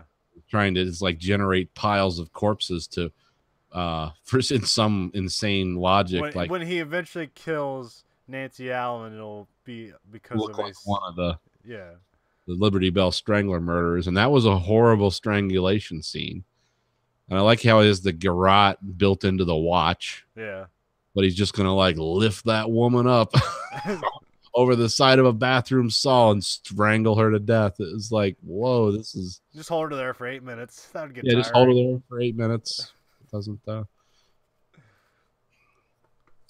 But you finally figure out what that snap sound was that he was hearing in the beginning, because this guy his like fidget spinner thing is he likes to play with the garrote built into his watch. Yeah. that kind of sound, because you were hearing that at the beginning when he was recording in the park, and it's like, what the hell is that sound? Oh, okay, it's the Rolex garrote or whatever it is. I don't know where you get something like that made, but you don't know. We don't know. We never know who the guy represents. Yeah. Well, we never know who this guy represents. He's like he's some political espionage guy hired by whatever political party, but he uses that as basically as a way to escape into his own sick world. Yeah, it's like, I'm gonna do your business, but I like to kill people because I'm nuts. Yeah, because he like uses that as an excuse. Is like, well, we discussed this killing as an option. It's like, well, we said no. It's like, yeah, but I don't want to kill people, and this seems like the best excuse I can use right now. I like how he goes into a weird Southern accent, talking on the phone. Remember that scene when he's dressed up like there's several scenes where he's dressed up like the telephone guy. Yeah. But there's one where he's talking like a Southerner, like he's talking to his therapist or something. It's like that's weird. John Lithgow's a weird actor to watch, though. Yeah. He's in a good way, in kind of a Christopher Walken sort of way. Yeah. Like, I'm just crazy. But John Lithgow kind of looks like your high school English teacher almost, but he's going to like do horrible things. He's all fallen into that role. But yeah, we have the chase through the subway, and then we have the thing with the Liberty Bell where he finally kills Nancy Allen. John Lithgow does. And sort of a weird over-the-top long scene. Yeah. With fireworks in the background, and John Travolta's holding her like, no. I mean, that was very much like old movie making there. Yeah. But she does kill him before she kills him, before she dies. So No, John Travolta, he's about to stab the Liberty Bell into her, and John Travolta comes up and stabs him. Oh, I thought she stabbed him. Okay. No, that's how it's reported on the news. Oh, okay. I must have. No, like John Travolta, he like runs up before, because like John Lithgow is about to stab the Liberty Bell symbol into her, and before he can do that, because she's already strangled to death. Before he can do that, John Travolta runs up behind him and like grabs his arm and makes him stab himself Oh, okay. until he dies. I thought she stabbed him. Okay. No, but that's how they report it in the news thing, where it says like she killed him before she died or whatever. It's amazing the things I miss watching a movie twice. And then like that's when he goes back because like he's also like he's listening to her the whole time this is going on. Yes. Yeah, and that's what makes for the final scene in the movie when they're in the mixing room doing the shower stabbing scene again, and he does find that perfect scream, and it's the scream It's her Nancy scream. Allen had when she was being killed. What'd you say? No, I was saying it was her scream. Yeah, and then the movie just sort of rolls credits, smoking a cigarette, staring off into the distance, and roll credits, which was kind of cool, but dark and weird at the same time. Oh yeah, because it's like nobody wins, but there's like this, and like this is like very morbid, but it's also like that's kind of a way she can live on is her death in this schlocky B movie horror movie. That'll be her, how she's remembered. And nobody will know it's her. Now, did Dennis Franz get killed, or did he just get knocked out with Just the got ball? knocked out. Okay, I wasn't never sure about that. That was a weird scene. He gets drunk and just like because like they kind of build because like his attempted rape scene they kind of build it up because that part where he's like drinking in his apartment and he's already like he's like working out how he's gonna like talk to her so he's less nervous when she actually gets there. Right. He's like trying to impress her with his fucking food stained wife beater and like dirty apartment. Yeah. Like, come on, baby. Small apartment. And then when she goes there to like see if he's a part of some greater conspiracy, that he's already drunk and tries to rape her for no good reason. Yeah. Which was sort of a weird scene. Yeah. And then J&B Scotch comes in the weakest bottles ever. And he just immediately passes out as soon as it touches his head and breaks apart. Yep. Yeah, just like the skull made of. But paper. we've already established in this universe that once somebody like wraps a cord around your throat, you immediately die. Yeah, you essentially die. Just your brain is black. So like in this universe, people's heads are extremely well, except for John Travolta, who can, fucking get in a car wreck and then wake up 20 minutes later and run to a firework display. Yeah, who has no no headache, nothing. So anyway, Brian De Palma. How many of his films have you seen? I mean, a bunch. Yeah. He's one of those very hit or miss directors. They're always well shot, but the stories aren't necessarily well done. Yeah. The ones I remember, the ones that stand out in my mind, Scarface, The Untouchable, Carlito's Way, Mission Impossible, and Snake Eyes. Yeah. I don't know if they're necessarily all good, no, but I remember them. Snake Eyes is a very well done or well shot movie. It's a terrible movie though. That's the one with Gary Sinise and Nicolas Cage. Nicolas Cage, where he's the corrupt cop who does something good, and it's like they're gonna find out about you. But it's like well shot because it's about like a casino, so they have cameras everywhere. So this gives Brian De Palma an excuse to have like realistic camera angles, but then do all that split screen shit he likes to do. Yeah, he likes a split screen. Also did Carrie.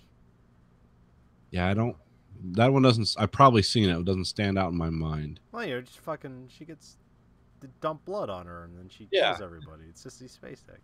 Yeah, I remember it, but I mean, it's one of the first big like Stephen King adaptations. Yeah. And also, also you did Dress to Kill, which I haven't seen, which I hear like it's something I should probably. It's what they were debating, like whether we should watch that or not, because we don't know about it. But like I hear it was like a movie to watch. At some point, there's Ted Danson is dressed as a woman killing people in that movie. Okay. But I don't know if it's actually a good movie, if it was just kind of like a thriller of the time that was like, yeah, this is worth your time. Because that's the movie he did before this one. Yeah. Haven't seen seen that one. I haven't seen Body Double either. Yeah, I don't know about that one. Yeah, I haven't seen like a lot of his '70s stuff. His like basically slasher films that he did, stuff like Yeah. that. Don't know anything about those. Trying to think of like the last movie he did. The last big one I can think of is like basically Snake Eyes, because he did that after Mission Impossible, I believe. Mission to Mars was the one he did. Oh, yeah, that sucked. I mean, again, well shot, but it's not a good movie. And then he did like the last Josh Hartnett movie, The Black Dahlia. Oh, yeah, that was terrible. Yeah, I don't remember anything about it. Again, well shot, but that's a terrible movie. It looked beautiful, but it sucked. And then he did one where Rachel McAdams and Newly Replaced had a lot of lesbian love scenes called Passion. Nope, no idea. Yeah, that's something I'm going to watch. But I did like The Untouchables. I've never seen Wise Guys. I'm not but sure what that one is. Heard good things about it. It's the one with Joe Pesci and Joe Piscopo. Danny DeVito and Joe Piscopo. They were it's like a comedy mob movie. Okay, that makes Heard more there's sense. some like good scenes in it, but overall it's a terrible movie. Yeah. Like I said, yeah, Brian De Palma was a very hit and miss director. Yeah. But visually, usually, because like there's like we're talking about was Joel Schumacher is one of those hit and miss directors. But I think like when he has a hit movie, it's kind of like he accidentally made a hit movie, or it's like with Brian De Palma, it's kind of like his movie could or could not be a hit movie. It's just kind of like how everyone feels at the time. But it's like usually well made. But Yeah. subject matter and whether people are good. I mean, a lot of things with his movies, like logic never makes sense. The way Yeah. people like react to things and how they approach situations never really makes sense. It's probably like why this is one of his better movies, because it seems like that's actually thought out. People's motivations and what people would actually do in a situation. Yeah. Oh, by the way, Nancy Allen was his wife when this movie was made. Oh, okay. That might make sense why she was in a lot of his early stuff. Yeah, he's been married through 3 or 4 times. Oh, like every director. His first wife. I think he's still alive. Yeah, he is. He's 76. I think he's probably in director's jail. Okay. Because he has lost a lot of money. If you look at Box Office Mojo, there's a lot of money going on. I mean, barely half the budget made back on almost anything. Yeah. Black Dahlia and Mission Impossible, Mission to Mars made their budget almost, but they lost it in advertising, I'm sure. And then Passion, the one with Rachel McAdams and Newly Replaced, was like $30 million, and it made $1 million. That'll, yeah, they're not going to invest in your movies. You figure like that's when like they go and make like a small indie movie, but being that the kind of movies he's made, probably will never do that ever again. So it's either just because I'll retire now until they pull me out of retirement. Well, Blowout was actually a fairly expensive movie for its time. It was like almost $10 million. Okay. Yeah. So that was Again, that's like a movie like I've never seen like an advertisement for what like the only way I knew about it is like I caught it like at some point like halfway through or at the part where he's like recording stuff outside and he catches the blowout or the shooting in the car tire like at the beginning near the beginning of the movie. It was like on IFC. Like that's the only way I just accidentally caught this movie. oh, okay. So like that's kind of all I remember. I remember it was a cool movie, but I didn't really like see it all the way through until now. Oh, okay. Yeah, this was a good pick. I'm glad you had me watch. This is something I wouldn't have been exposed to otherwise. Yeah. And a movie I knew nothing about and had no expectations of going in. That's always the best, right? Yeah, well, Like, what the fuck is this? It's like, oh, that's pretty good. when you're happy with the result. I mean, all those 3 Criterion movies you sent me, I like them all for different reasons. Yeah. They're definitely worth my time to sit down and actually watch. But The Thief I knew I liked. This one I didn't know anything about. Walker I'd heard about and not a lot of good. I really enjoyed that one too. But yeah, this was definitely a surprise. I mean, not a perfect movie by any means, but just a kind of a great I think it's movie. I feel like it's well paced, well shot. It just kind of like you get in, get out, and like it's entertaining. Yeah. Yeah, and it had some interesting elements in it for sure. And it's it's fairly standard suspense thriller. But like I said, it's like a lot of the details that like they don't do nowadays, because now everything has to be on such an epic scale that you can't do any granular detail. It's just things have to keep moving and exploding. Yeah. There's no slow pace here. But yeah, overall, pretty happy. Worth your time. Check it out, people. Yeah, you'll have to buy it on. Well, no, you said it's on Prime now, right? It's on Prime now. It's not going to be the beautiful Blu-ray presentation that Criterion does, but you can watch it and get the gist, and then go buy it on Criterion. But yeah, at least you can find this one. And good movie. Yeah. Well, did we have it? Well, yeah, this is for I was gonna ask you, like, when did you see it? I was like, yeah, this is your first time watch it, and I just caught it on IFC like 10 years ago or something like that. So yeah, it hasn't really been around or like on cable or anything like that. No, everything I've read about this movie says it enjoyed a resurgence with the publication of the Criterion version. That's really when it came back, because it was an unknown quantity before that, and said, some reviewers thought it was pretty good. I guess some didn't, but it was also kind of those stepchildren. I mean, this is a movie. There's I'm not like a professional in cinema and film or anything, but history's more my jam. But this movie came along. This is like one of those dirty movies.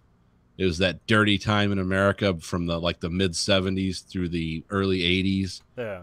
Everything looked like shit. And this was in Philadelphia, but it was it was set in Philadelphia, very reminiscent of New York. I mean, his apartment and the place he worked was above a porn movie house. Because remember, he was walking up to the place and it said like XXX movies and all these. So it was a dirty place. The streets were filled with garbage and everything looked like shit. That was actually a time and a place in America. Now everyone carries their porn with them on their portable computer /phone. But back then, you had to go to a sticky floor movie house, and this movie's very much in that vein. Yeah. Has kind of a French Connection look to it, almost like just a dirty, rundown city in a shitty place, and everyone's kind of cynical. Like taking a Pelham 1, 2, 3 kind of looked like this too. Yeah. Everything's sort of dirty. Everyone's carrying baggage. Everyone's mean. So yeah, I call that like the dirty period in America. All the cars sucked. They were huge and looked like shit. But that's also kind of like the early 80s had a lot of these movies that were... I've seen a lot of production companies, because like the production company at the front of this, I have never seen their fucking logo in my life. Yeah, that was weird. Because it was kind of... what was it? What did it say? It's like some like Screen Films or something like that. I can't remember. Yeah, it looked like lightning inside a blue thing. Yeah. What the fuck is this? Like, it was like the same thing with like what was it? Something like Lone Tree or whatever that did Blade Runner. Yeah. Oh, the Ladd Company. Yeah. Sir Run Shaw. Yeah, they did 2 movies and they went bankrupt as a result of both of them. So I feel like this is like one of those movies because like this company must have went bankrupted after this movie failed at the box office. Yeah, no one wanted to be associated with this name anymore. So. I'm not sure. Did Thief do well at the box office, or did it bankrupt another production company? I don't remember. I being you can't find it anywhere except Criterion. But I don't know if that's a rights dispute or there's some other reason. But I don't. Thief is now, because I've heard people say this is a gem. This is one of James Caan's best performances. Nobody knows about this movie, so I don't imagine it was widely successful either. Yeah, because like all those are early '80s movies that like weren't received well at the time, and now are like. Well, Thief's negative reviews you have to go back and because now everyone says it's great. Yeah. Like when you go back in time and read what people actually wrote, because we have computers now that can find the shit you wrote. They said it was too stylized, too futuristic. Everyone hated the soundtrack. They didn't like the Michael Mann, what became known as the Mann color palette, where everything's everything looked like Miami Vice. Yeah. In the Michael Mann universe. And they didn't like that. And so there was a lot of things like stylistically people didn't like about Thief. And there were parts of Thief that just went nowhere. Just like, but it was sort of cool to watch. Yeah. But because going to a theater and watching something versus all the options we have now, you can see why things are seen more favorably now than it's like, oh, I got to go sit in a movie theater for 3 hours and watch this. But yeah, so I don't. I kind of get it, but I don't either. I like. There's a certain kind of movie I like, and if something has a good look to it, it can suck me in. I'm willing to forgive a lot of mistakes, and you don't love Brian De Palma. Oh, I mean, I wouldn't consider them mistakes. They were deliberately done, but yeah, there's a lot of. Well, I just hear his movies always look good and are shot well, so. Yeah, plot and pacing, not necessarily. Well, a lot of his characters are bad. Yeah, there's a lot of one-dimensional. Well, women especially are not. They're either non-existent or they're all bimbos. But like a lot of the characters in his movies are very one-dimensional. But they're also, he's kind of elevating a lot of genre fare. Yeah.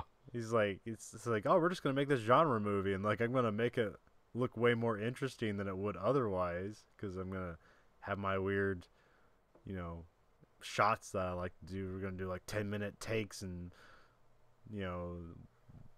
one shots where the camera goes everywhere and spins around in circles, and we have split screens and all that shit. But like, and it looks, it's like it looks way more complicated and interesting than that was just like your standard, like knockoff Hitchcock movie.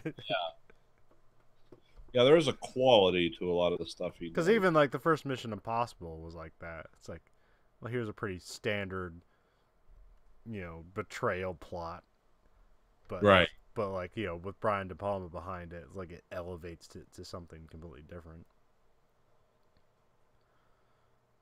Let's see, what was some technical whiz-bang with this movie? Speaking about how it was shot, I think this was the first movie that extensively employed the Steadicam. I remember reading that. Yeah. It was invented in like 76. Well, I think the first person to use it was like Kubrick at some point, but I remember they used it a lot. Like Star Wars used it, but that was like 80, so it would be around the same time they might have been using it. Well, this movie, like almost all the action scenes were shot with it, which made it kind of unique. And by action scenes, I mean like just people running and stuff. This was the first movie to really employ a lot of that. Where the camera didn't jiggle a whole lot. It was just the people running. Well, that allowed for a lot of his big flowing shots where he's like moving the camera around from one scene. Like especially like in the beginning with the where like the killer's on the outside and stuff like that, and because that's all one big shot and it moves through the building, kill a cop on the outside, move from window to window, move back and forth between the windows, see people travel, and then go inside the building. So it's like if he had a big dolly, like he couldn't be, that would have been like 14 different shots or something. Like, all right, let's lay tracks down now, and like let's make sure we don't see him in the shot. They still do that? Yeah. Huh. It depends on the shot, but yeah, there's a. I mean, I don't understand anything about filmmaking, so. But yeah, if you have a very specific shot, you kind of don't want a Steadicam. unless you're like transitioning to a lot of things. But like if you have like a certain like we're doing a push in or something like that, you want tracks because you want to get the exact shot you're looking for. Where like a Steadicam, it's always going to be slightly different every time. But when you have tracks, it's like, well, we can pretty much guarantee we get the exact shot you want. Yeah. And you have big cranes now and stuff too, and they do all amazing My things. favorite was when they did the scene breakdown for Children of Men, where they showed the camera they had, because Children of Men it had a lot of that like almost first person camera perspectives on things. And they showed how that camera moved around. Just specifically the scene where the guys were coming at him on the motorcycle with the gun. Yeah, when they're in the car. And he flings the door open and flips the motorcycle. That was all one shot. Yeah. But they showed how the camera, because Clive Owen had to lay himself all the way back, and then the camera moved over him to show the lady being shot in the back. But they were going through how they did that, and they're like, that's one continuous scene. It's like, oh, that's fucking crazy. I never thought of that, because it never took you out of it until she died. And then they did the scene at the end that was just nuts, where they were raiding the refugee village, and that was like, oh, fuck, this is one 15-minute take. You have like tanks rolling and shit. They actually hit a cut in there, but like you can't tell. But yeah, because didn't they get shit splattered all over the lens and yeah, something like that. Squib went on the lens, because there was blood on the lens for a long time, and then. But yeah, there's a crazy thing to do. I saw behind the scenes for the Raid 2, where they do a shot that I actually did in middle or in high school. Where we had a shot. We're shooting a car. Like I was in another car, and we're shooting a car from the outside. And then we had the camera go inside the other car. And then like it focused on the actor. And so I had a camera on a pole, and we passed it off. And we had a guy. He like in the passenger seat who was reclined all the way, so you couldn't see him from the outside. And then when the camera goes in, he grabs the camera and holds on to it. Oh, okay. So like that's my my cheap shot. And then you see what they do, like a similar shot where the camera they shoot the car from the outside, and then the camera goes inside the car. And then like how they did it is they had a guy dressed up to look like a seat. So like he looks like a car seat, and you can't see him. He almost like a fucking transformer. And when the camera comes in, he fucking grabs the camera, and then he transitions out the outside, and the camera goes inside the car, and then back out the side. And when they go back outside the car, there's a dude who's like, they basically like put like a one of those things you carry people away and like a gurney or a stretcher. Yeah, they have like a stretcher on the side of the car, and there's a guy outside the car waiting for the camera to come outside the car again, and he grabs the camera. It's like, that's fucking crazy. That's all Asian cinema, right? Yeah. Yes, they're really inventive when it comes to that. They're really good at like, oh, we're going to do something that's never been done before. Well, also the Raid was very successful, and so it's like, here, we're going to give you $1 million to make this movie. It's like, what? That's like making $100 million movie here. Yeah, there's no fucking there's no union scale on this set. I get 50 fucking people down here for $100. Wasn't that where The Matrix, didn't that all come out of that, like Asian cinema, like the crazy action and stuff? Wasn't that? I mean, somewhat. I mean, a lot of that came from anime. But it's like, we're gonna make anime real. Wasn't that their whole? Yeah, I mean, they stole a lot of stuff for The Matrix, but like where the difference that they did, and really it was one of the I can't remember the name of the guy, the visual effects guy, but what they did different that no one ever did before is they did slow motion with a camera moving in normal speed. Okay. That's so like a lot of people, when things go in slow motion, it's like it's all Matrixy. It's like no. When a Matrix shot is when the camera is free flowing when everything is in slow motion. Because if you shoot something in slow motion, the camera can only move so fast. Yeah. And that's when they had to do things where it's like they had to like have 100 cameras fire this thing at the one time. It's like when the Neo dodging the bullets and shit. They have like 100 cameras like set up in a circle, and that's how the camera moves around him in regular speed while he's in slow motion. Okay, I see what you're saying. So it was like these different speeds where it's like you have a normal camera move, but everything is slow motion. That's what the Matrix did that was revolutionary. It wasn't just like, oh, we put action in slow motion. It's like they've been doing that for fucking years, but they haven't been able to like move the camera wherever the fuck they want while everything's in slow motion. Yeah. It's always a static shot. No. Whatever happened to those guys? All that brilliance and they worked on the Sense8 show, and now that's gone. So yeah, that's gone. well, they also did also in director's jail for Jupiter Ascending. Oh yeah, that was bad. I did like Cloud Atlas. Yeah, I don't know. That was also like one of the, that wasn't through the studio system. That was like one of the biggest independent movies ever made. I don't know why that got shit on so much. It was a good movie. Well, it was a fucking long movie. Yeah, it was long, but it was good. He also had weird stuff where like he had Asian makeup on white people that the Asian community did not like. Yeah, I vaguely because everyone looked weird. I do remember that. Because there's like that one scene where it's like Tom Hanks is in the one section where I think they're like in Asia and like Tom Hanks Soul. And Tom Hanks is in it, but he's like an actor on TV, so he doesn't have like the Asian makeup. But every other actor's in every other scene, they have Asian makeup, including the white people. Yeah.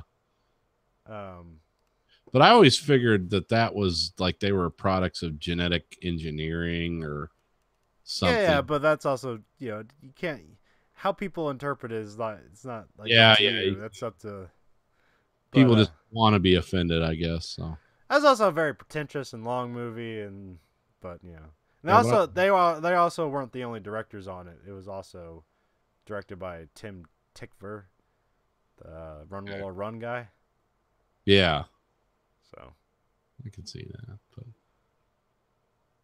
but yeah, pretty much Speed Racer didn't do well, and I think it did well enough. What? I never watched that. I don't know why. There's no reason. Well, it's not good, but there's some cool shit in it. Yeah. It's like, I mean, what else are you gonna see a car do a reverse 360 around a corner and somehow, well, I mean, it doesn't make sense, but somehow that's like part of the race and like continue forward at full momentum. It's like, that makes no sense, but it looks cool. You gotta really break traction for that to work and not tear the shit out of everything. But I never got into the Speed Racer thing either. I knew it was a cartoon, didn't understand it. I knew a lot of people watched it, and I was like, why? I think there was a camp value to it, but also like if you watch like unedited Speed Racer, it was a weirdly violent show. Yeah. Well, I remember there was a cartoon like that from when I was a kid called Leo the Lion. Basically, every show ended with him killing everyone who opposed him. Like, they try to talk. I don't remember exactly what happened, but I know it was from Japan.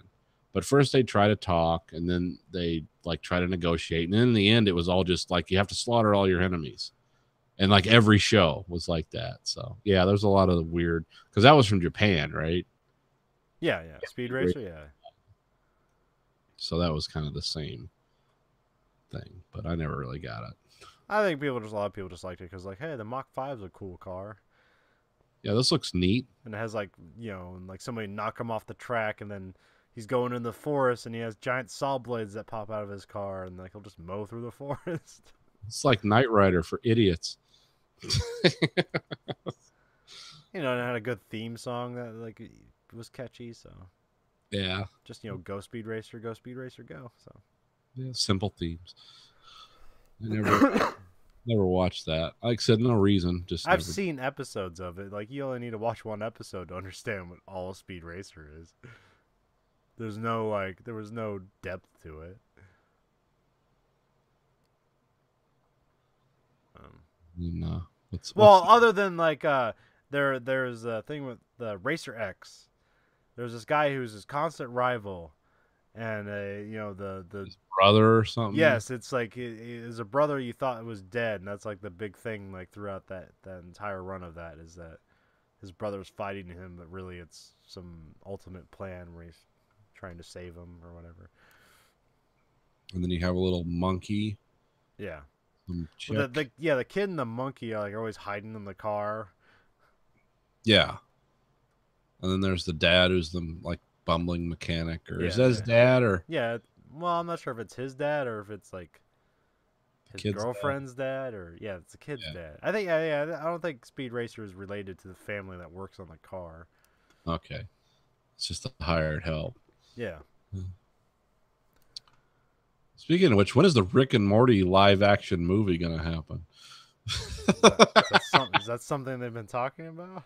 No, I'm just wondering. Oh, like when Hollywood will come a knocking for that? Yeah, I doubt that. Yeah. Why would they do that? I don't know who you'd get for that. It'd be incredibly strange, but oh, interesting. Well, it's just considered like the darkest cartoon ever.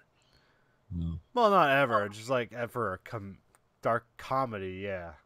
Yeah, I mean, them and BoJack Horseman are kind of like always edge and edge. Is like which comedy could be the darkest cartoon comedy?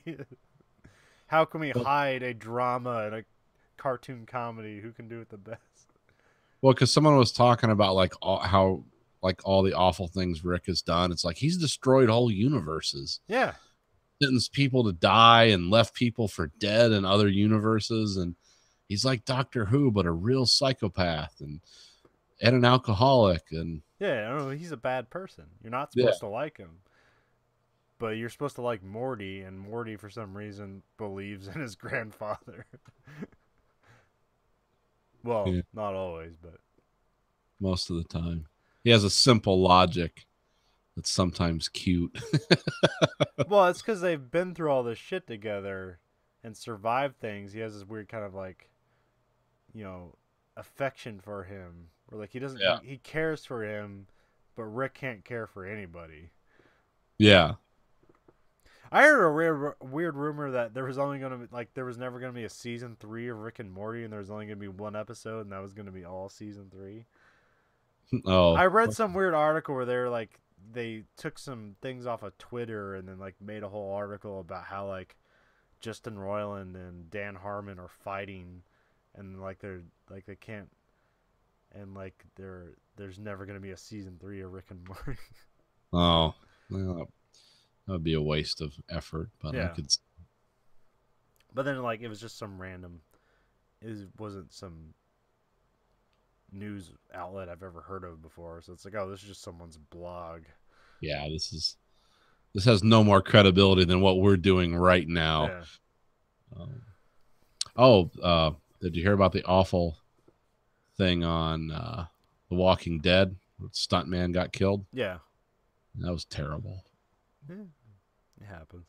It's dangerous. Being a stuntman is dangerous. Yeah. It's dangerous work. I like the other thing too about the lawsuit. There's stuff coming out now between Jan Durabant and the people that produce The Walking Dead. Yeah. Because you knew that they all got fired in the second season, right? Yeah. Basically, the producer, all the writers, all those people got fired. Yeah. And the contract he was under, he's been. I mean, this lawsuit's been going on ever since. What are we in season 8 now? Yeah. It happened in the middle of season 2. AMC is alleging that the contract he signed, because he says he's owed like $280 million in royalties, because his name still appears on it as something. And the way AMC wrote the contract, I guess it's one of those weird Hollywood contracts where it's only based on the profitability of the show as presented, not DVD and on-demand sales and shit. Yeah. So they're saying like The Walking Dead has been $50 to $100 million in the red every season since he left, so he's entitled to no money. Yeah. Walking Dead's not making any money. It's like, oh God, they're just like every fucking company I've worked for. It's like nobody's making money doing any of this. Yeah, that's Hollywood accounting. Yeah, that's everywhere accounting. Because Yeah.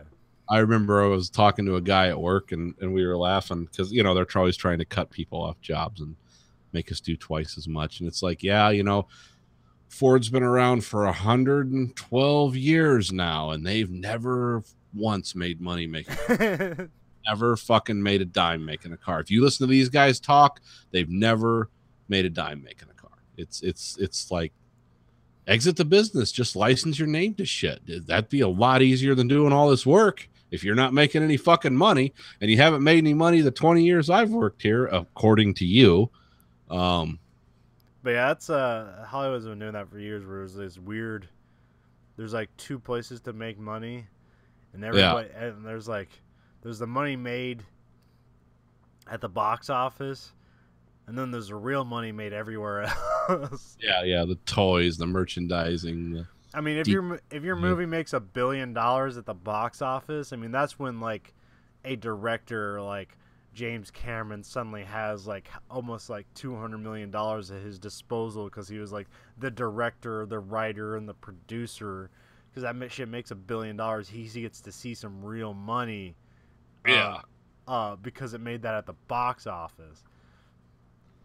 But there's plenty of people. It's like, oh, I have like 40% of the gross profit. It's like, well, what does that mean? Well, that means like, basically it means after you make like twice your budget plus the advertising budget, then you get to see 20% of whatever money's after that from the box office, and nothing from like TV sales, DVD sales, licensing, overseas box office isn't concluded. Yeah. It's just, I just heard that and I was like, oh, this is like everything in America does not make money. It also depends like if they needed a tax write-off that year. Because that's what happened like one year, like there's like one of the Harry Potter movies, which every Harry Potter movie makes like $1 billion in total box office. And then one year it says like, yeah, we lost money on Harry Potter. It's like, how? That is impossible. Did you kill Harry Potter? How did this movie not succeed? It was basically, it's like, well, there's all these other movies that failed that year, so just like we conclude the failure. Oh, we're just gonna roll that in. Yeah, and it's like, all right, we just like no, like once we roll the failures of the other movies in with this Harry Potter profit, then it's like it's a zero-sum game after that. It's like we return to zero. Yeah, I know that shit's going on when I see stuff. I haven't seen this since the 2008 collapse, but I used to see parts ran, parts accounted for, bills of lading signed off on, and shit just fucking goes right into a crusher. I was like, oh, there's some tax thing going on. It's like, we need you guys to work 7 days a week, 12 hours a day for the next 3 months. Why? We're not even selling this car anymore. Just do it. Okay. All right. This is your piece of the action. And so it's amazing those things that come up. I don't think they do things like that anymore, but they used to. I mean, in the fucking 70s and 80s, they used to build cars and take them right to the fucking junkyard because the government was just giving them X amount of dollars to keep the plant open. Yeah, that shit went on in Europe through the 90s. Like they were just like the French government or whatever is like, we want all these people to have jobs and a place to go every week. Nobody's buying these fucking cars. That's a secondary concern. Our primary concern is these people have a place to go every week and get a paycheck. All right, we're going to buy all your cars. We're not going to give them away. We're not going to do anything productive with them. We're just going to take them from here to a car crusher. That went on a lot of the Carter years. You don't see that anymore because that's a horrible waste of time and resources. Yeah. You can have those people go clean up a public park and pay them their wages, and you'd be way ahead than just running cars right off an assembly line into a car crusher. But they did that in Europe for a long time. I mean, that's kind of shit that in farming too, where it's like, hey, we figured out how to make a lot of food, and it's like, well, then is that gonna drive the price down? It's like, yeah. It's like, all right, well, you better start burning all, and then the government starts paying them to basically like throw away shit. Yeah.